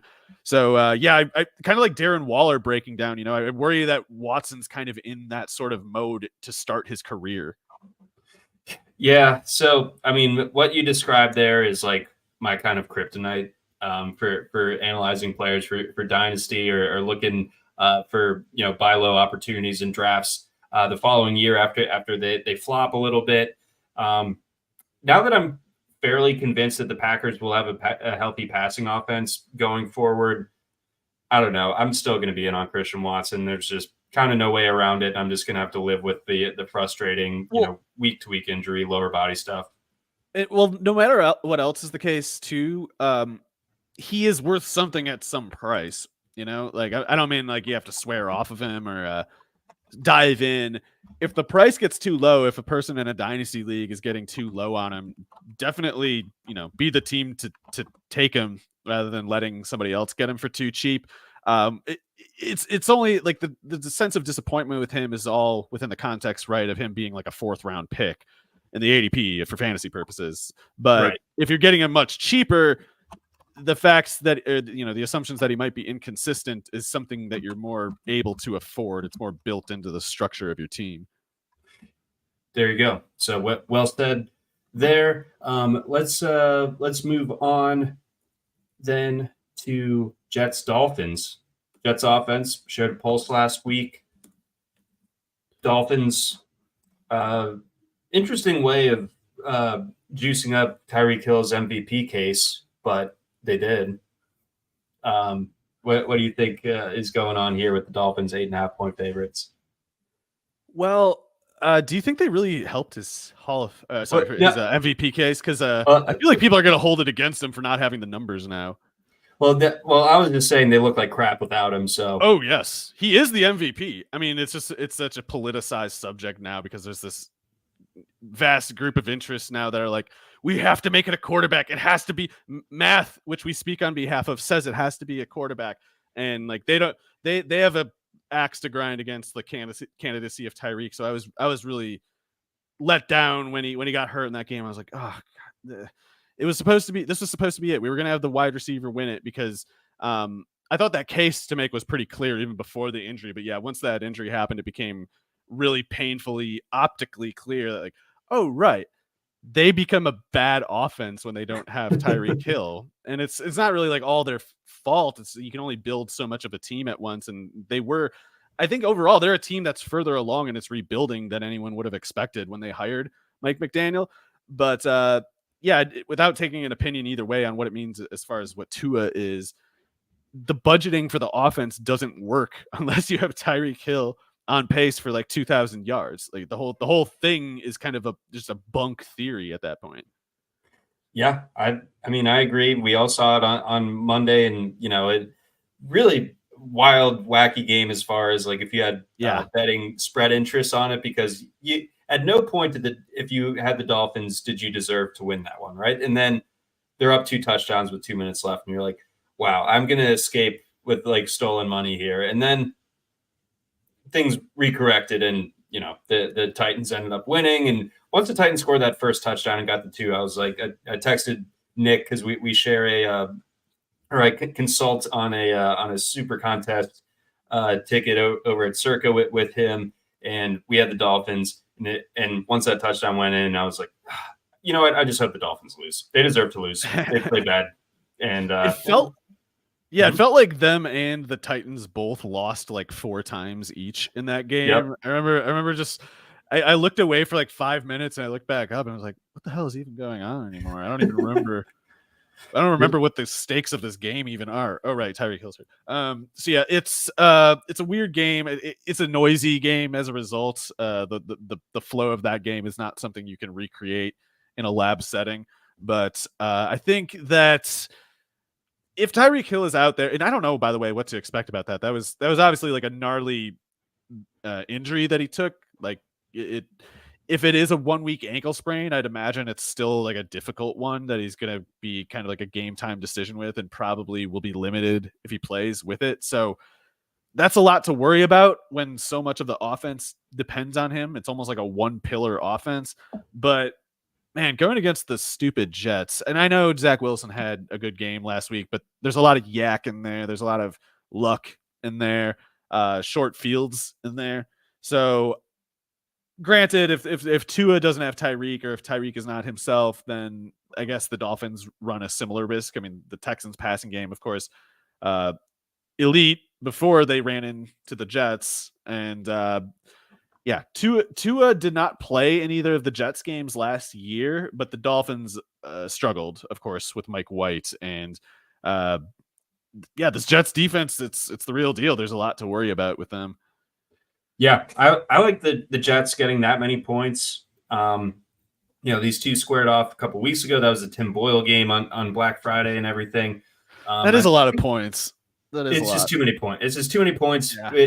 I think even if Tyreek plays, to your point, there's a pretty decent chance that he's not who we know Tyreek to be, and that just changes everything. And so, I think the Jets can just kind of ugly this one up enough. I do have an axe to grind with fantasy prognosticators on Twitter. Like it tells me so much that you're just mad about Devin Achane not getting the ball, but it's like, have you seen what Raheem Mostert has been doing this year? Like, why would they change it for your fantasy interests? Like, I know Achane like has the higher ceiling and I is missed this more whole exciting. thing. I'm glad I did. I hate being on Twitter during Dolphins games, specifically in standalone games when all the focus is on them and people just lose their minds about Devin Achane not getting red zone carries when it's like there's Raheem Mostert walking into the end zone again. What's the problem with that? Yeah, it's safe to say I think that it probably afflicts most or all of us that having a fantasy investment completely just snips our ability to reason. Like whatever part of our brain it is, like it's lobotomized now, and you're just this screaming angry thing that wants the number to go up. And it's frustrating, of course, when a team is, especially when they're doing something that doesn't actually make sense, when they're hurting the team with the choice to use that usage. But as you said, Raheem Mostert's returns they're not even that far off of Achane's in a per play basis, and he's played like 4 times as many snaps. So that's one of the, and also I think there's a chance, maybe I'm being a little too charitable with Mike McDaniel, who I am a fan of, and I tend to see things favorably with him. Maybe Mostert had a bigger workload in that game because they are specifically trying to give them like half days over the course of the year. Because the game before, Achane had 17 carries, and I know Mostert's maybe his knee was a little more tweaked in that game, but in that game they gave Achane like twice as many carries as Mostert, and it makes sense that you would do it the exact opposite way the next game, just as a workload management thing. Because Achane, we already saw him get hurt. He wasn't expected to get like a 12 carry game this year, let alone multiple games with over 17 carries. So if they wanted Achane to get like 18 carries a game or something, then they just want him to get hurt. They don't know it, but what they're asking for is for him to get hurt. And it's like complete failure to learn the Tony Pollard lesson, right? Complete failure to understand the dynamics of constructing a running game and an offense. And like you gotta let guys play to their physical abilities, their strengths, skill wise, certainly. But like you can't ask a guy who is light in the feet to go between the tackles 20 times, or if you do, you better give him next week a lighter load than that.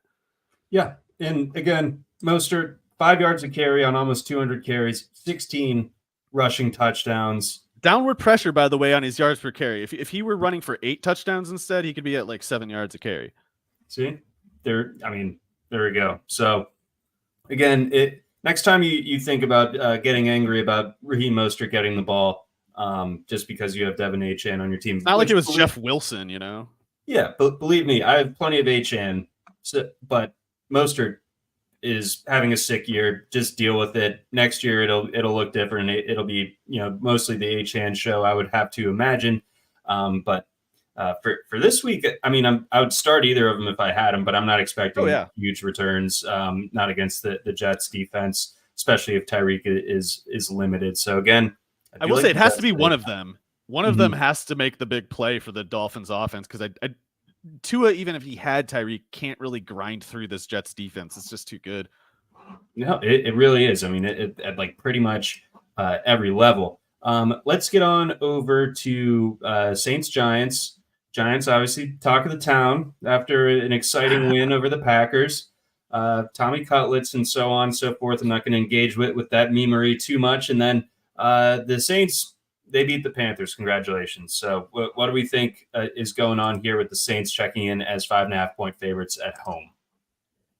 They're a tough one to think through, because I can't remember the last time a team had so much talent and then at every position except quarterback, and then had such bad presences at quarterback and in the coaching variable. So the question of what the Saints should do and what they tend to do is there's always like a gap between those things, or usually anyway. I guess last week you could say that was an exception, that they pretty much did what they should have, but it was just the Panthers like suffocating on their own. It's not like the Saints didn't have to do anything. So this is a tougher test, and granted, it's also a tougher test for Tommy DeVito than probably what he's seen in a little bit. I guess, let's see. Most of the injuries are on the Saints offense, so it's not the defense. The defense, pretty tough, and even though Tommy DeVito's done well and he's played really gutsy and everything, he's still not that good. He's not good, and he's benefited from Dable being a little bit more in his bag than he was earlier this year. I don't know what changed exactly. I guess they've more settled in on an actual wide receiver rotation now than earlier in the year. They're like, everybody gets 15 snaps, which is insane. You can't do that. And lately they've been more like 40 snaps for Hyatt, 40 snaps for Slayton, 40 snaps for Wan'Dale Robinson. And that makes a lot of sense, because that's probably your best three, right? Especially if you're trying to be coherent, and like the Hyatt and Slayton threaten the corners, the end zone corners. Robinson's are, grinding out yardage underneath guy. It's a coherent theory. And I think Dable's kind of like at the point now where he's got enough of a grasp of all these guys that he's figuring out how to play them off of each other as threats and kind of keep the defense a step behind. So if that benefit remains in place, if Dable keeps doing such a good job, then I guess Tommy DeVito, I like his chances of holding his own here a little better than. But going on the road, going against a tough defense in general, it would be pretty impressive for both Dable and DeVito if they could just kind of keep rolling here. But what is on the table for the Giants, I think, is their own defense showing up big time. And, maybe we'll be lucky enough to get another Vikings-Raiders game out of it or something. Yeah, and that nice little 3-0 first and only points scored inside in a dome morning. Yeah, and in scientifically perfect conditions, it's still you get 3 points. Enjoy. Let's see. I will say, DeVito's throw to Isaiah Hodgins for the touchdown, that looked like an NFL throw to me, but I'll say NFL backup, but I mean, he made some good plays even in the games before that. It's always the issue, highlights being so intoxicating, is that pretty much all these guys can make a couple plays that are like, holy crap, but it's actually like the boring plays in between where things go wrong. No, exactly. So usually, if there's like a team like the Giants that like it is doing things that you wouldn't expect, and it's fun, and use your word, like intoxicating almost a little bit, I would stop short and be like, okay, this is the week that things recorrect. I don't feel that way about the Saints, though. I don't. It is such a bummer. They are the most cursed team I can remember, dude. Like you can just tell they hate Derek Carr. Like there's so many things that are going wrong with Derek Carr, and there's something about his personality, man. Like he's just he's like a politician in like a I don't know what the right word is exactly. Hot topic manager. It's the Carson Wentz thing all over again, where he's at once arrogant but also a coward. Like he's like, he doesn't want to be on the hook for anything, but he wants everything to be about him too. And it's even from like literally the first game Kamara was off suspension, they were all these shots they had of him on the sideline, just like rolling his eyes and shaking his head, and just like Derek Carr comes over to say something to him, and Kamara looks like he's just despondent, like he's not looking at him. He's barely keeping himself from like tipping over listening. When you throw in like there's no parents home either, right? Like Dennis Allen, he's not there to correct whatever kind of like slight mutinies happen. Like he's not going to be the one to get anybody in line. So it's like, no, it's kind of Derek Carr versus 52 other players on the team in this weird like Cold War. It's a very strange team. Yep. And therefore, give me the G-Men. Let's go. It's a lot more fun. Yeah, exactly. So I'll lean into that, if nothing else. And the Saints, I think last week was the first time that they've covered a spread at home this year. And again, it was against the Panthers. So I'm personally not counting that. Titans, Texans. This is interesting because obviously, we have all the issues with the Texans as far as being banged up is concerned. We'll get there in a second, but I want to start with the Titans. I mean, the Falcons game, I think stands as an anomaly, kind of a sneak attack on the Falcons with Levis debuting in that game, them and the offense just looking so different in that one. Things looked more like what we would have expected out of a Levis-led offense as a rookie in the following weeks. But then last week, that they had it rolling against the Dolphins defense that, was at home and had been by and large playing a lot better over the course of the season. So, what do you take from that and apply when it comes to this game for this Titans offense going up against Houston? I think that the Titans offense was still pretty glitchy looking against the Dolphins. It was just the Dolphins defense kind of got gassed over the course of the game. And especially that one Ty J. Spears catch, although it was a great catch by him and I guess a good enough throw from Levis. It was very close. It was like an awkward looking throw where it's like Spears wasn't quite sure about how he was tracking it. And anytime Levis throws the ball, he's guessing. He doesn't know. So it was like a harrowing kind of play. It worked out really well for them. It got them into scoring range, but I feel like that one, at the very least, it's easy for it to end up incomplete and maybe worse next time around. They're a weird team. The Titans are a weird offense right now because in a way it's like Levis is the perfect like quarterback reflection of Vrabel. Like I think Vrabel's actually quite smart, but he kind of embraces fully like the dumb meathead kind of aesthetic. And then Levis, he's got like the fearlessness part that Vrabel has, but he actually is just like a brave idiot. Like he doesn't have the actual Vrabel cunning. He's just completely fearless and an idiot. And it makes him kind of immune to some situations where other quarterbacks might get shook, including that Dolphins game. Like some quarterbacks would be like, oh God, this is like our 15th drive. I don't remember the last time we got a first down. Not Levis. Like he comes out there, he's just like, we're going to score. He does not have a doubt in his mind at all. There's like a Futurama episode where the brains invade the planet Earth, and Fry is unable to be affected by whatever spell that the brains are putting on everyone because his brainwave just doesn't quite line up with what the giant floating brains are putting out there, and thus Fry is the one to save the world. You cannot control Will Levis's mind with aliens. There's no connection. It doesn't work. Big brain and winning again. I am the greatest. I don't know. That makes some Futurama heads out there. Listen. Though that gives Levis some real, like, I don't know what the word, I guess kind of like durability. I don't know what the word, durability throughout what normally would be stressful conditions that correlate to reduced returns for other quarterbacks. Like he's not subject to that, which makes him like a wild card. It's almost like, knuckleball kind of quarterback factor. And I don't know. I can't claim to have any idea which way it's going to go. Like I can imagine Hopkins getting open quite a bit or whatever. And I guess we can imagine Derrick Henry getting, especially if like Will Anderson and who else was it that was hurt? Will Anderson, Severe Thomas, he's their slot corner. I don't know how much Cashman's been playing at linebacker, but him being hurt. So the Titans might be able to run the ball on this Houston defense. And I think if you just kind of keep Levis from needing to do too much, he should mostly be fine. And particularly if there's no, even if there is Stroud, I don't know, like no Collins. Right. We're getting to a pretty bleak point. Yeah, no, Brown's on the injury report. We had our test last week with John Mechie, right? And he failed it, sadly. So got to move on from that, at least for the rest of this year. I don't see it that way. But also, he didn't play any more snaps, so I am pretty much willing to chalk it up to fatigue that is limiting him this year.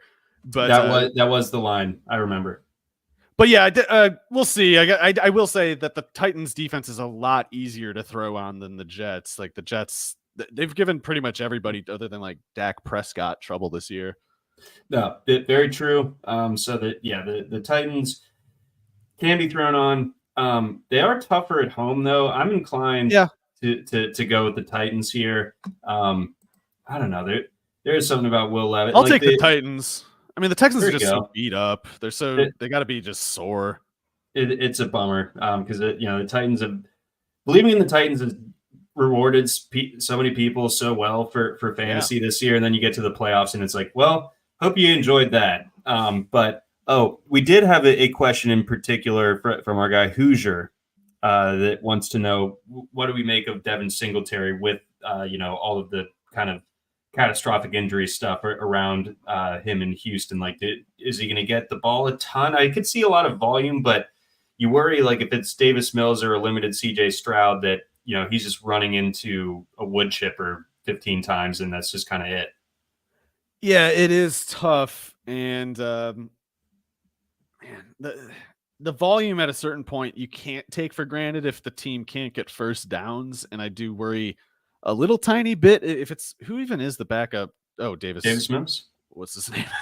Mills Mafia. Yeah. My problem is Davis Webb and Davis Mills hold the same like head cannon space. There's only room for one, especially because they're so similar as quarterbacks. And all of our Stanford and Cal people are getting upset about this. They're the same thing.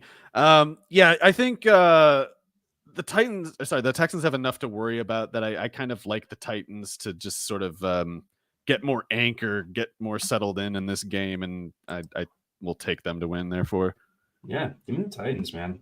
Then let's go. Got a handful of games to get to. We'll rock through these. Sorry. No, all good. I'm enjoying these, of course. It's just, let's go Chiefs, Patriots. Patriots, 8.5-point underdogs at home, which, obviously a lot less than we probably would have expected. It's got to be a record. Yeah. A week ago, so going into week 14, before the Patriots won in Pittsburgh, this was Chiefs -10. So now it's 7.5.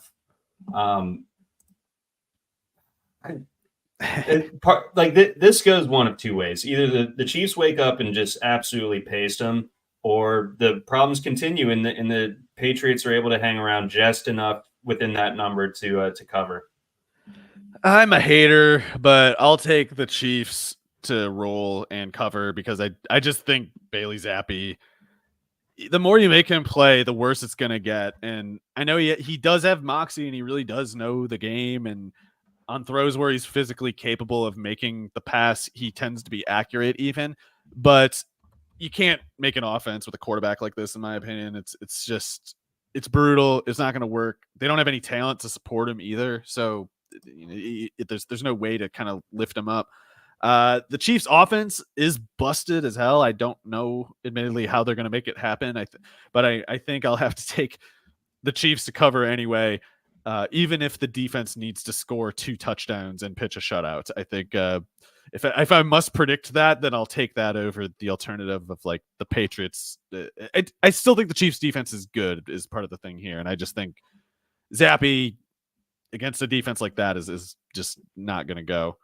Yeah, probably not. So I think one thing that could help is Demario Douglas returning to practice. But yeah, he's good. He is good, but it is funny. Like if you told us in August that in week 15, it's like, oh, Demario Douglas being back could really be what the Patriots need on offense. Like, oh, it must have gone really horribly for them this year. It has. It really has. But he nonetheless has been solid. Missed the last 2 games, of course, but hopefully he'll be back in the mix this week. But yeah, I think the Chiefs kind of take out their frustrations on the Pats here. Let's get on over Cards, 49ers. Cards, 12.5-point dogs at home. Niners, best team in football. I don't know. This is, I guess the Cardinals are coming off the bye, and they looked obviously good the last time that we saw them, but the Niners are just rolling at such a crazy level. I know that there are historical trends to suggest that double-digit favorites don't cover in December a lot of the time. So I'm a little bit interested in the Cards that way, but like I don't think that this one is close. I think, when it comes to analyzing the Niners from fantasy perspective, it's pretty straightforward, but is there anything to see on the Cardinals side? Do you think like Kyler Murray is startable this week? Do you think James Conner is someone that you can start also? I love Connor. I don't want to count him out, but this seems like a pretty difficult setting for him. I would have trouble identifying one that is more difficult for him, I guess, in San Francisco. I guess to be fair to Connor's chances, the 49ers defense does look like it's managing some injuries. Greenlaw, Hargrave, Armstead, Trevarius Ward all didn't practice on Wednesday. So we'll see if there's anything there. But if those guys are, if they're like a little bit a step slower or something, if they're looking ahead to next week a little bit, maybe that's how the Cardinals cover here. But however the Cardinals do that, if there's a way, I don't think it can involve running very much. It's like they need to stumble into a couple big plays that, are very unlikely to happen. And then they need to be able to have an above expectation showing by their defense, which the 49ers offense doesn't have any notable injuries. So it's not really easy to see how that would happen. In regards to Connor, I think he got in a post-game spat with Hufanga after the last time that they played. So some former player chimed in and was like, that wasn't about football. So I thought that was funny. They must have some sort of mutual acquaintance off the field. But beyond that, Hufanga is not available for this game. I believe he's on injured reserve with a knee injury. So Connor has a little bit less motivation here. Yeah, I guess to be serious, do need to keep track on those injuries, because as much as I said I don't like Connor's chances, I'd have to quickly take that back if a couple of those 49ers are out. And again, I am a Connor fan, so I don't think he needs perfect conditions to produce. He's pretty much never had them. No, exactly. Nor does he actually need the motivation. I wanted to bring up that anecdote. Oh, yeah. That was. I don't know where I left my kit. Yeah, but regardless, let's keep moving. We got a game that we've alluded to a bunch of times throughout the podcast from our listeners chiming in. But Rams Commanders over under set at 50.5.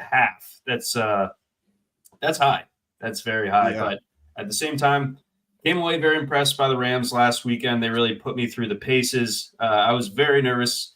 Sunday afternoon, I was freaking out a little bit, but of course, Tylan Wallace saved the day. But beyond that, I thought that Kyren Williams looked good. I thought that the Rams had an interesting strategy off the jump. I don't think they even threw the ball in their first possession, moved the ball really well on Baltimore's run defense. So they seem to be generating some semblance of push up front. And, that's good against a Washington team that traded away all of its good front seven players for the most part, except for like Jonathan Allen. And then, of course, Washington's defense. It's good to have them back as far as the pass defense goes for fantasy. Yeah, they're awfully busted, of course. I still, even now, question Kyren Williams for the long term. But for this game, it's hard to see what could possibly be better for him. I mean, it seems like volume is always a central part of the Rams game plan for Williams, and Washington defense pretty much isn't there. So as much as I have, doubts about Kyren Williams in the long term, it's still as a runner purely. As a pass catcher, I actually expect his numbers to improve. There was another throw in that last game where Stafford just overthrew him. For some reason, Stafford just can't throw to someone 5'10" or less, I guess. But Williams will definitely catch more of his targets and probably, or maybe for more yards per target. At the very least, his catch percentage is going to go up 15 points over the next 1,000 snaps of his or something. So pass catching, running the ball, both very much on the table here, I think. And if he has a big enough game, maybe that's how one of Cooper Kupp or Puka Nacua somewhat disappoint their fantasy investors. But it would require that. If the Rams wanted to get both of those guys rolling, they absolutely could. The Washington defense is not a serious, it's not a serious NFL product at this point. No, it's god awful. So I love this for the Rams. I think it's going to be chalk for DFS, but I think it should be good chalk. Just like pretty much any time that the Washington's played on the main slate. This year, as for Washington, they're coming off the bye. Anything to, I stopped short of asking you if there's been any revelations as far as the offense is concerned, but a week at least to get a little bit healthier. What do you expect here against the Rams, who are coming off, obviously a slugfest on the other side of the country? Well, I realize that I have already looked foolish for writing Sam Howell off, especially after like that Buffalo game. And his stretch up until week 10 looked like the sort of thing that could maybe indicate he had turned a corner. And I suppose that still remains a possibility, but I'm getting really skeptical again. And keep the faith. Looking at his year-long numbers, I'm like, oh no, this sucks. This is crap. 65.8% completed.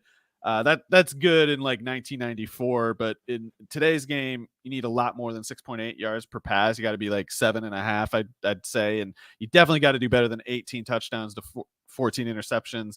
I feel like we're a little lucky actually that he hasn't fumbled more than 5 times with the number of sacks that he takes. Howell is still young. He's still he's in his first year with a system, of course. So there are remaining excuses, even if these kind of charges I'm issuing against him are accurate at all. But yeah, I'm not seeing much more with him at the moment, guarantee wise, other than the pass attempt volume. The Dolphins game finishing with 23, that was weird. He's going over 40 again for sure in this one, I think.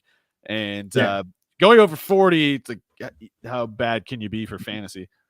No, I think it sets up nicely for him. So I could definitely see myself rolling him out in DFS contests, and most leagues where I have him in season long, for better or for worse. I think I'm gonna have to throw him out there unless I have much better in fantasy. Like I really don't have any concerns in fantasy. None.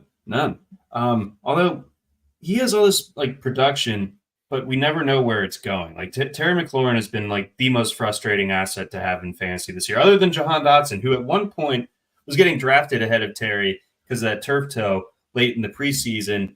Both those guys, I think they're both still tremendous players. Oh yeah, this is strong in Dotson's case, but I think they're both still really good. It's not coming together. Which reminds me, that's another pretty in the McLaurin case, especially. That's a big indictment against Howell.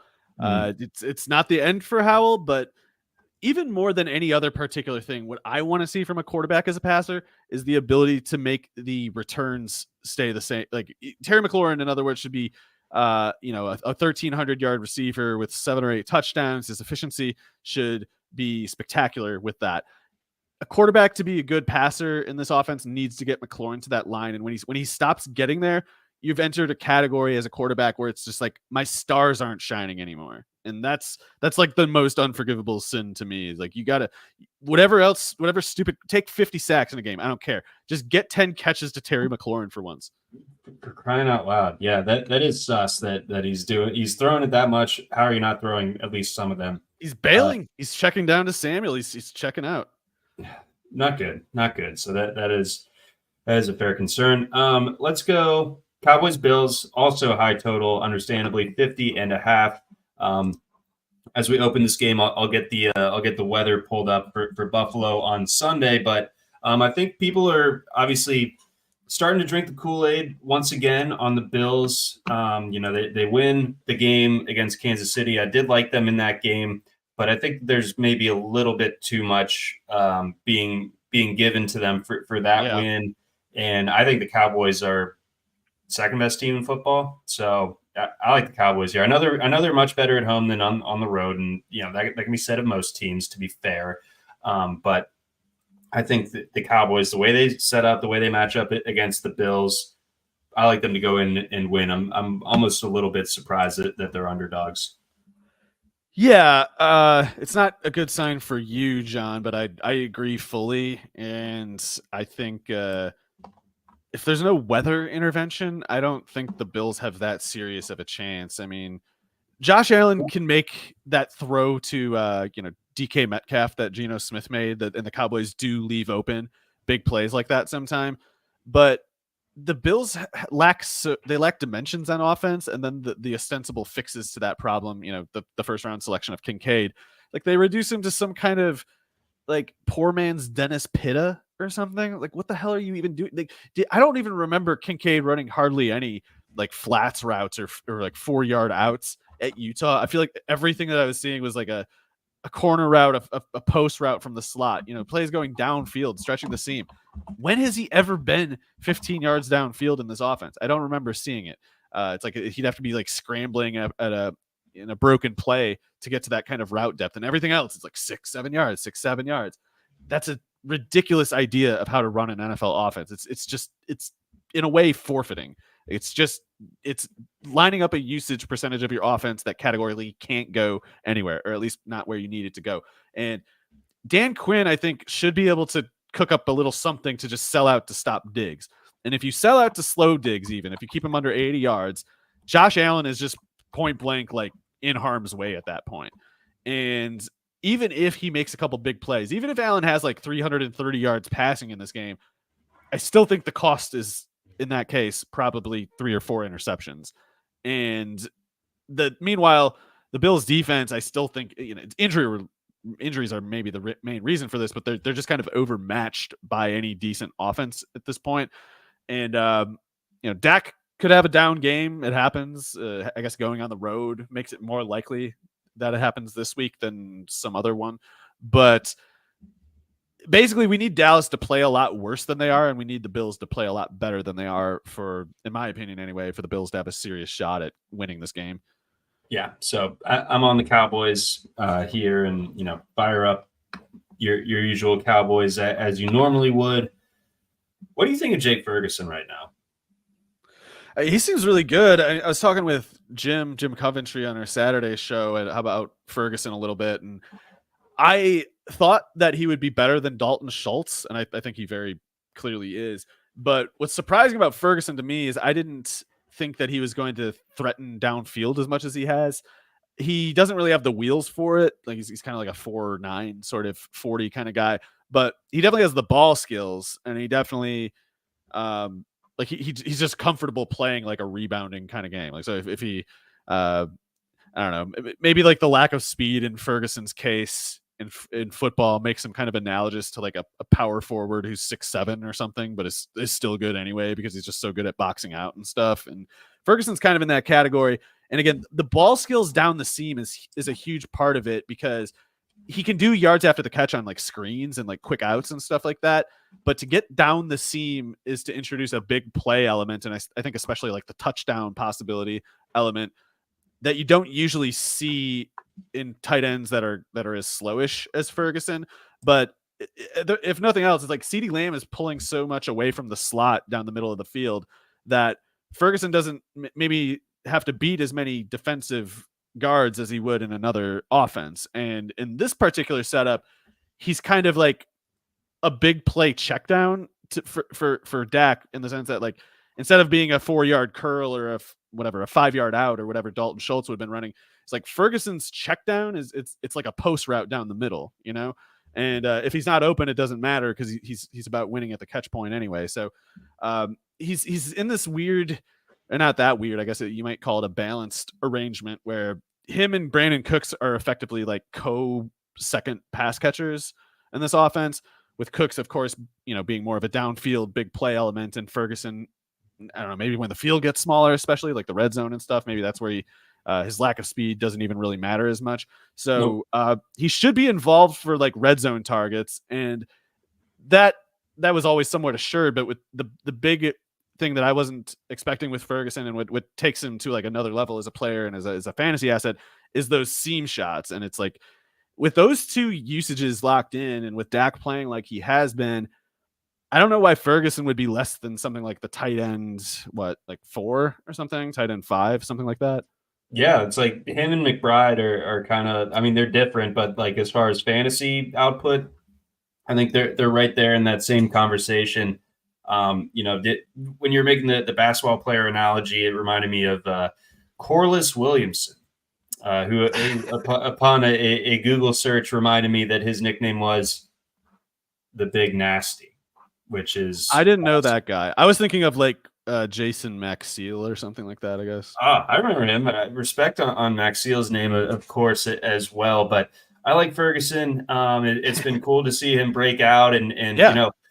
In prime time. 2 nights in a row, we saw Wisconsin big boys get up in the air. We saw Ferguson try a hurdle on Sunday night, and then one Alec Ingold did that on, like on who's Monday. the other one? Like TJ. Yeah, Watt. man, that was Yeah. that was something else. So shout out to the Badgers, just generally. Linchpin of the Dolphins, greatest show in Miami divots. Yeah, it's a good. He's actually like a really important player to them. It's pretty funny. Yeah, I think like some of the players have kind of tongue in cheek said something to that effect, where it's like Ingold makes this whole thing go. I don't know what you're talking about. Let's go Sunday night game, Ravens Jags. I'm gonna be in the house for this one. Going to Jacksonville, going into enemy territory, Mario, to see the boys take on the Jaguars. Last time I was there for a Ravens game was 2000. The Ravens won the Super Bowl that year. It was also a Sunday night game. The parallels are setting in, but beyond that, what are your expectations here? The Ravens 3.5-point favorites on the road. Well, I still hold all the same doubts about the Jags that I've been expressing since the end of September now.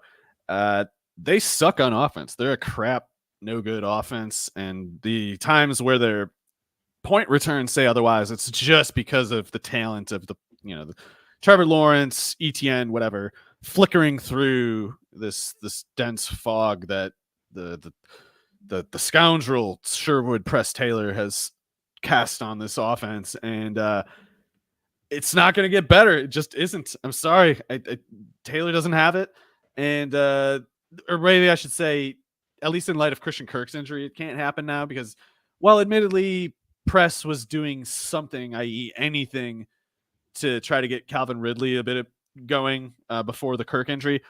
Now defenses can put that much more attention on Ridley, and there's just like no way they're going to get him going. So it's at best, in my opinion, it's kind of like an Evan Ingram check down offense because, again, we cannot use Evan Ingram 6 yards downfield. That's against the rules. So you have to check down to him and hope that he miraculously turns the corner on 5 defenders with an angle and get you a big play that way, or put it all up to ETN again. Those are the realistic options for the Jaguars. So throw in the various other issues. Yeah, I think this is a game where, while being in Jacksonville makes it a question, I still think that the Ravens have definite strengths at just crucial weaknesses of the Jaguars, and what it takes for the Jaguars to get better, I just don't think is there. Nope, I don't either. I think I think it'd be a different discussion on the Ravens defense doing well on Sunday night if Kyle Hamilton was out, and that's still a possibility, but did dodge the bullet as far as that being a long-term thing. There's pretty crazy splits as far as him being on versus off the field. I think they were allowing like 4.5 yards per play when Hamilton was out there, and like 7.5 when he was out. So that underscores just how important he is to that defense, is kind of like a do-it-all, just kind of floating positionless X factor out there. So, with the way that Ingram has really turned it on over the last couple of weeks, I think that Baltimore probably is going to endeavor to slow him down, because the rest of the route concepts and things just like aren't working for Ridley, and Zay Jones just can't catch. So that's a problem. Yeah. So that there's a lot of ways in which this can go wrong for the Jags offense. As far as the Ravens offense, what's catching your eye of late? I've noticed that Gus Edwards has kind of disappeared from the offense. Yeah, I still don't really think that makes a whole lot of sense. I mean, I know getting Keaton Mitchell more involved is cool, but giving Justice Hill snaps at Gus Edwards' expense is just short-sighted, in my opinion. But if the Ravens prioritize getting Keaton Mitchell the snaps that they waste on Justice Hill, I think in that case there would be enough for Mitchell and Edwards to be a coherent backfield where both are productive. But yeah, Monken really likes Justice Hill as a pass blocker for some reason, and I will never accept those kinds of player justifications. Like, you better be a threat from scrimmage, or you better be like a fullback or like an offensive lineman that I'm putting in the 6th spot or something. If you're a total 0 from scrimmage like Justice Hill, that's just like a definition of a useless player to me. But Monken disagrees, and as long as Monken disagrees with me, it is difficult for Gus Edwards to get a chance to remind that, oh right, he takes the football farther when you give him the football. So I don't know, this Jags defense, if maybe the Ravens decide they want to grind it out more than they did last week, like maybe especially if the Jaguars offense is as bad as I think, then maybe the Ravens feel like, okay, let's go into our run sets, let's get Edwards going more. We don't need to give 30 pass blocking snaps to Justice Hill because we're not going to throw it that many times this week, something like that. But Keaton Mitchell is the only running back you can count on in the meantime, and even he has pretty categorical workload limitations. So it's difficult to find anything reliable here, and unless something changes, there might not be anything defined at all aside from Mitchell. Yeah. So but as we characterized Mitchell before he even really broke out, a middle class man's Devin Acham. He might even be more like just pretty close to the same thing than I expected. Like I don't know. Right. These have been impressive games the last 2 weeks for Mitchell, especially considering like how completely off the radar he was a month ago. And there's something almost like you can see the fear in the defense when he has the ball. Like you're just sort of like they should be afraid. They're not sure what's about to happen. Like if he has the ball on the edge in space, like that, there's a definite like and there's also a definite he's getting a first down at the minimum. Yeah, so I can believe that Mitchell really is in some weird way, along with Odell Beckham in a less weird way, the keys to making this offense get good enough to compete for a Super Bowl, because the vertical element, like we've talked about, it's ideal to have it on the boundary, and it's ideal to have real speed propelling it on the boundary. But short of that, you got to get speed from somewhere. And even though he's in the backfield, even though he's not running routes a whole lot, Keaton Mitchell is a player who the defense, they set their watches to. They try to like set their whole rhythm based off of like accounting for him as a threat first, and that's a big change for even with Dobbins on the field. I don't know if you had. He's the better player, and they miss him so much, but the degree to which the defense goes, like they alter the order of concerns. It's like Mitchell is the kind of thing where it's like you have to do. He's the step one at this point, and if Odell Beckham can play 35, 40 snaps a game, then that passing game is coherently designed, and you got enough. You have a balanced assortment of threats to that. It doesn't matter that if Zay Flowers is mostly an underneath receiver, that doesn't matter if Odell Beckham's there to make those downfield plays. And similarly, it doesn't matter quite as much if Keaton Mitchell's able to, occupy a safety, make a safety a step slower from the backfield just because they stay like a beat longer to keep an eye on him or whatever. So I like where the Ravens are going in the sense that they're showing more than they were a couple weeks ago, but I would like to see them get the running game probably in generally more involved, but also probably through Edwards specifically.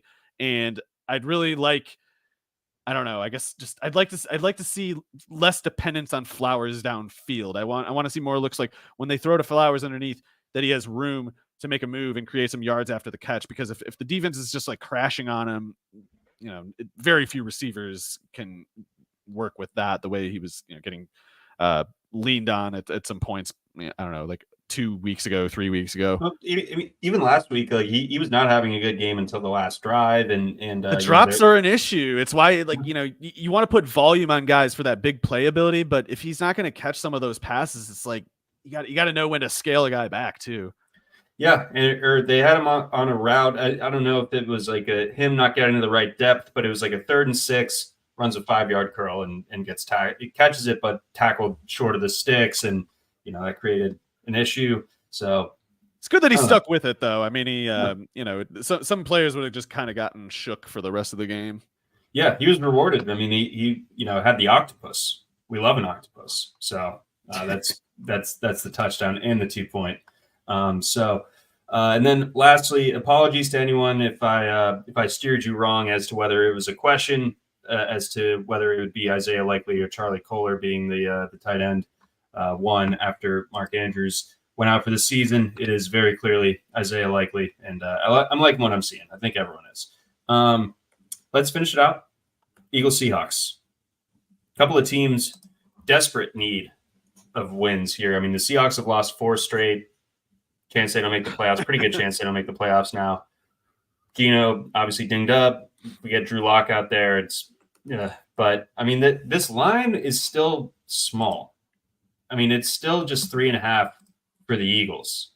Yeah, I mean, that feels It's almost like the Jets Texans game from last week, where it's like this should be bigger, shouldn't it? Maybe. I do have trouble figuring out Drew Lock. I mean, I do think he's pretty bad, but I don't know if he's bad enough to struggle against an Eagles pass defense that has done so badly for reasons that I think we could anticipate. Basically they're getting too old, and when you're losing a step going against DK Metcalf and Tyler Lockett, it's like things can get out of hand in a hurry. So I would definitely pick the Eagles to win, but I don't know if I could pick them to cover.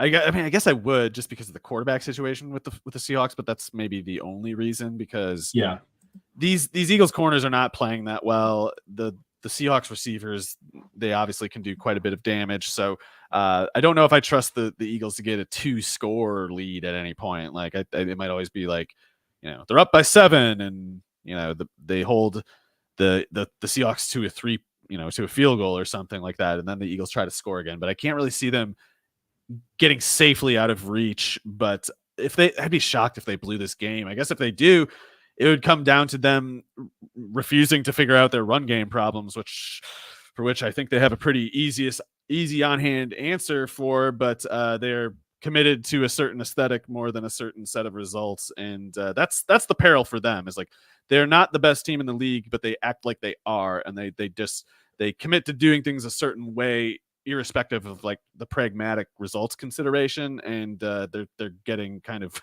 what they deserve. It almost sounds like the NFL version of Clemson. Interesting.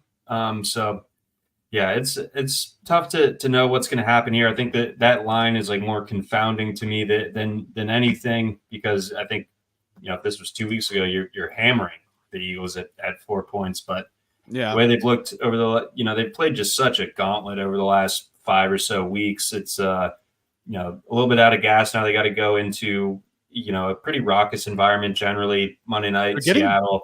Diminished returns with Hurts to a really concerning extent. I mean, it's like we always just assume like, oh, Hurts will figure it out. AJ Brown, they'll figure it out. But there's a lot of sputtering in between lately, and I think it's at the point where it's like they've clearly overexposed some element of their offense. Like, defenses are not getting ambushed the way they used to.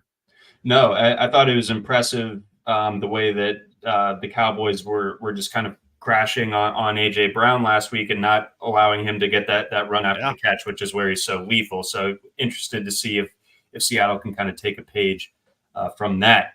But that's going to wrap things up for us here on the RotoWire Fantasy Football Podcast for Week 15. Big shout out to our sponsors over at Circa, over at Splash, and over at OddsR, and of course our friends over at the Blue Wire Network. Thanks for everyone that chimed in on the live stream. You can, of course, catch this in audio form anywhere you listen to your podcasts a little bit later on Thursday. For Mario Puig, I'm John McKechnie. Thanks for listening. Try RotoWire today, free for 10 days. Get our premium tools, rankings, analysis, and breaking news alerts. No credit card required. Go to rotowire.com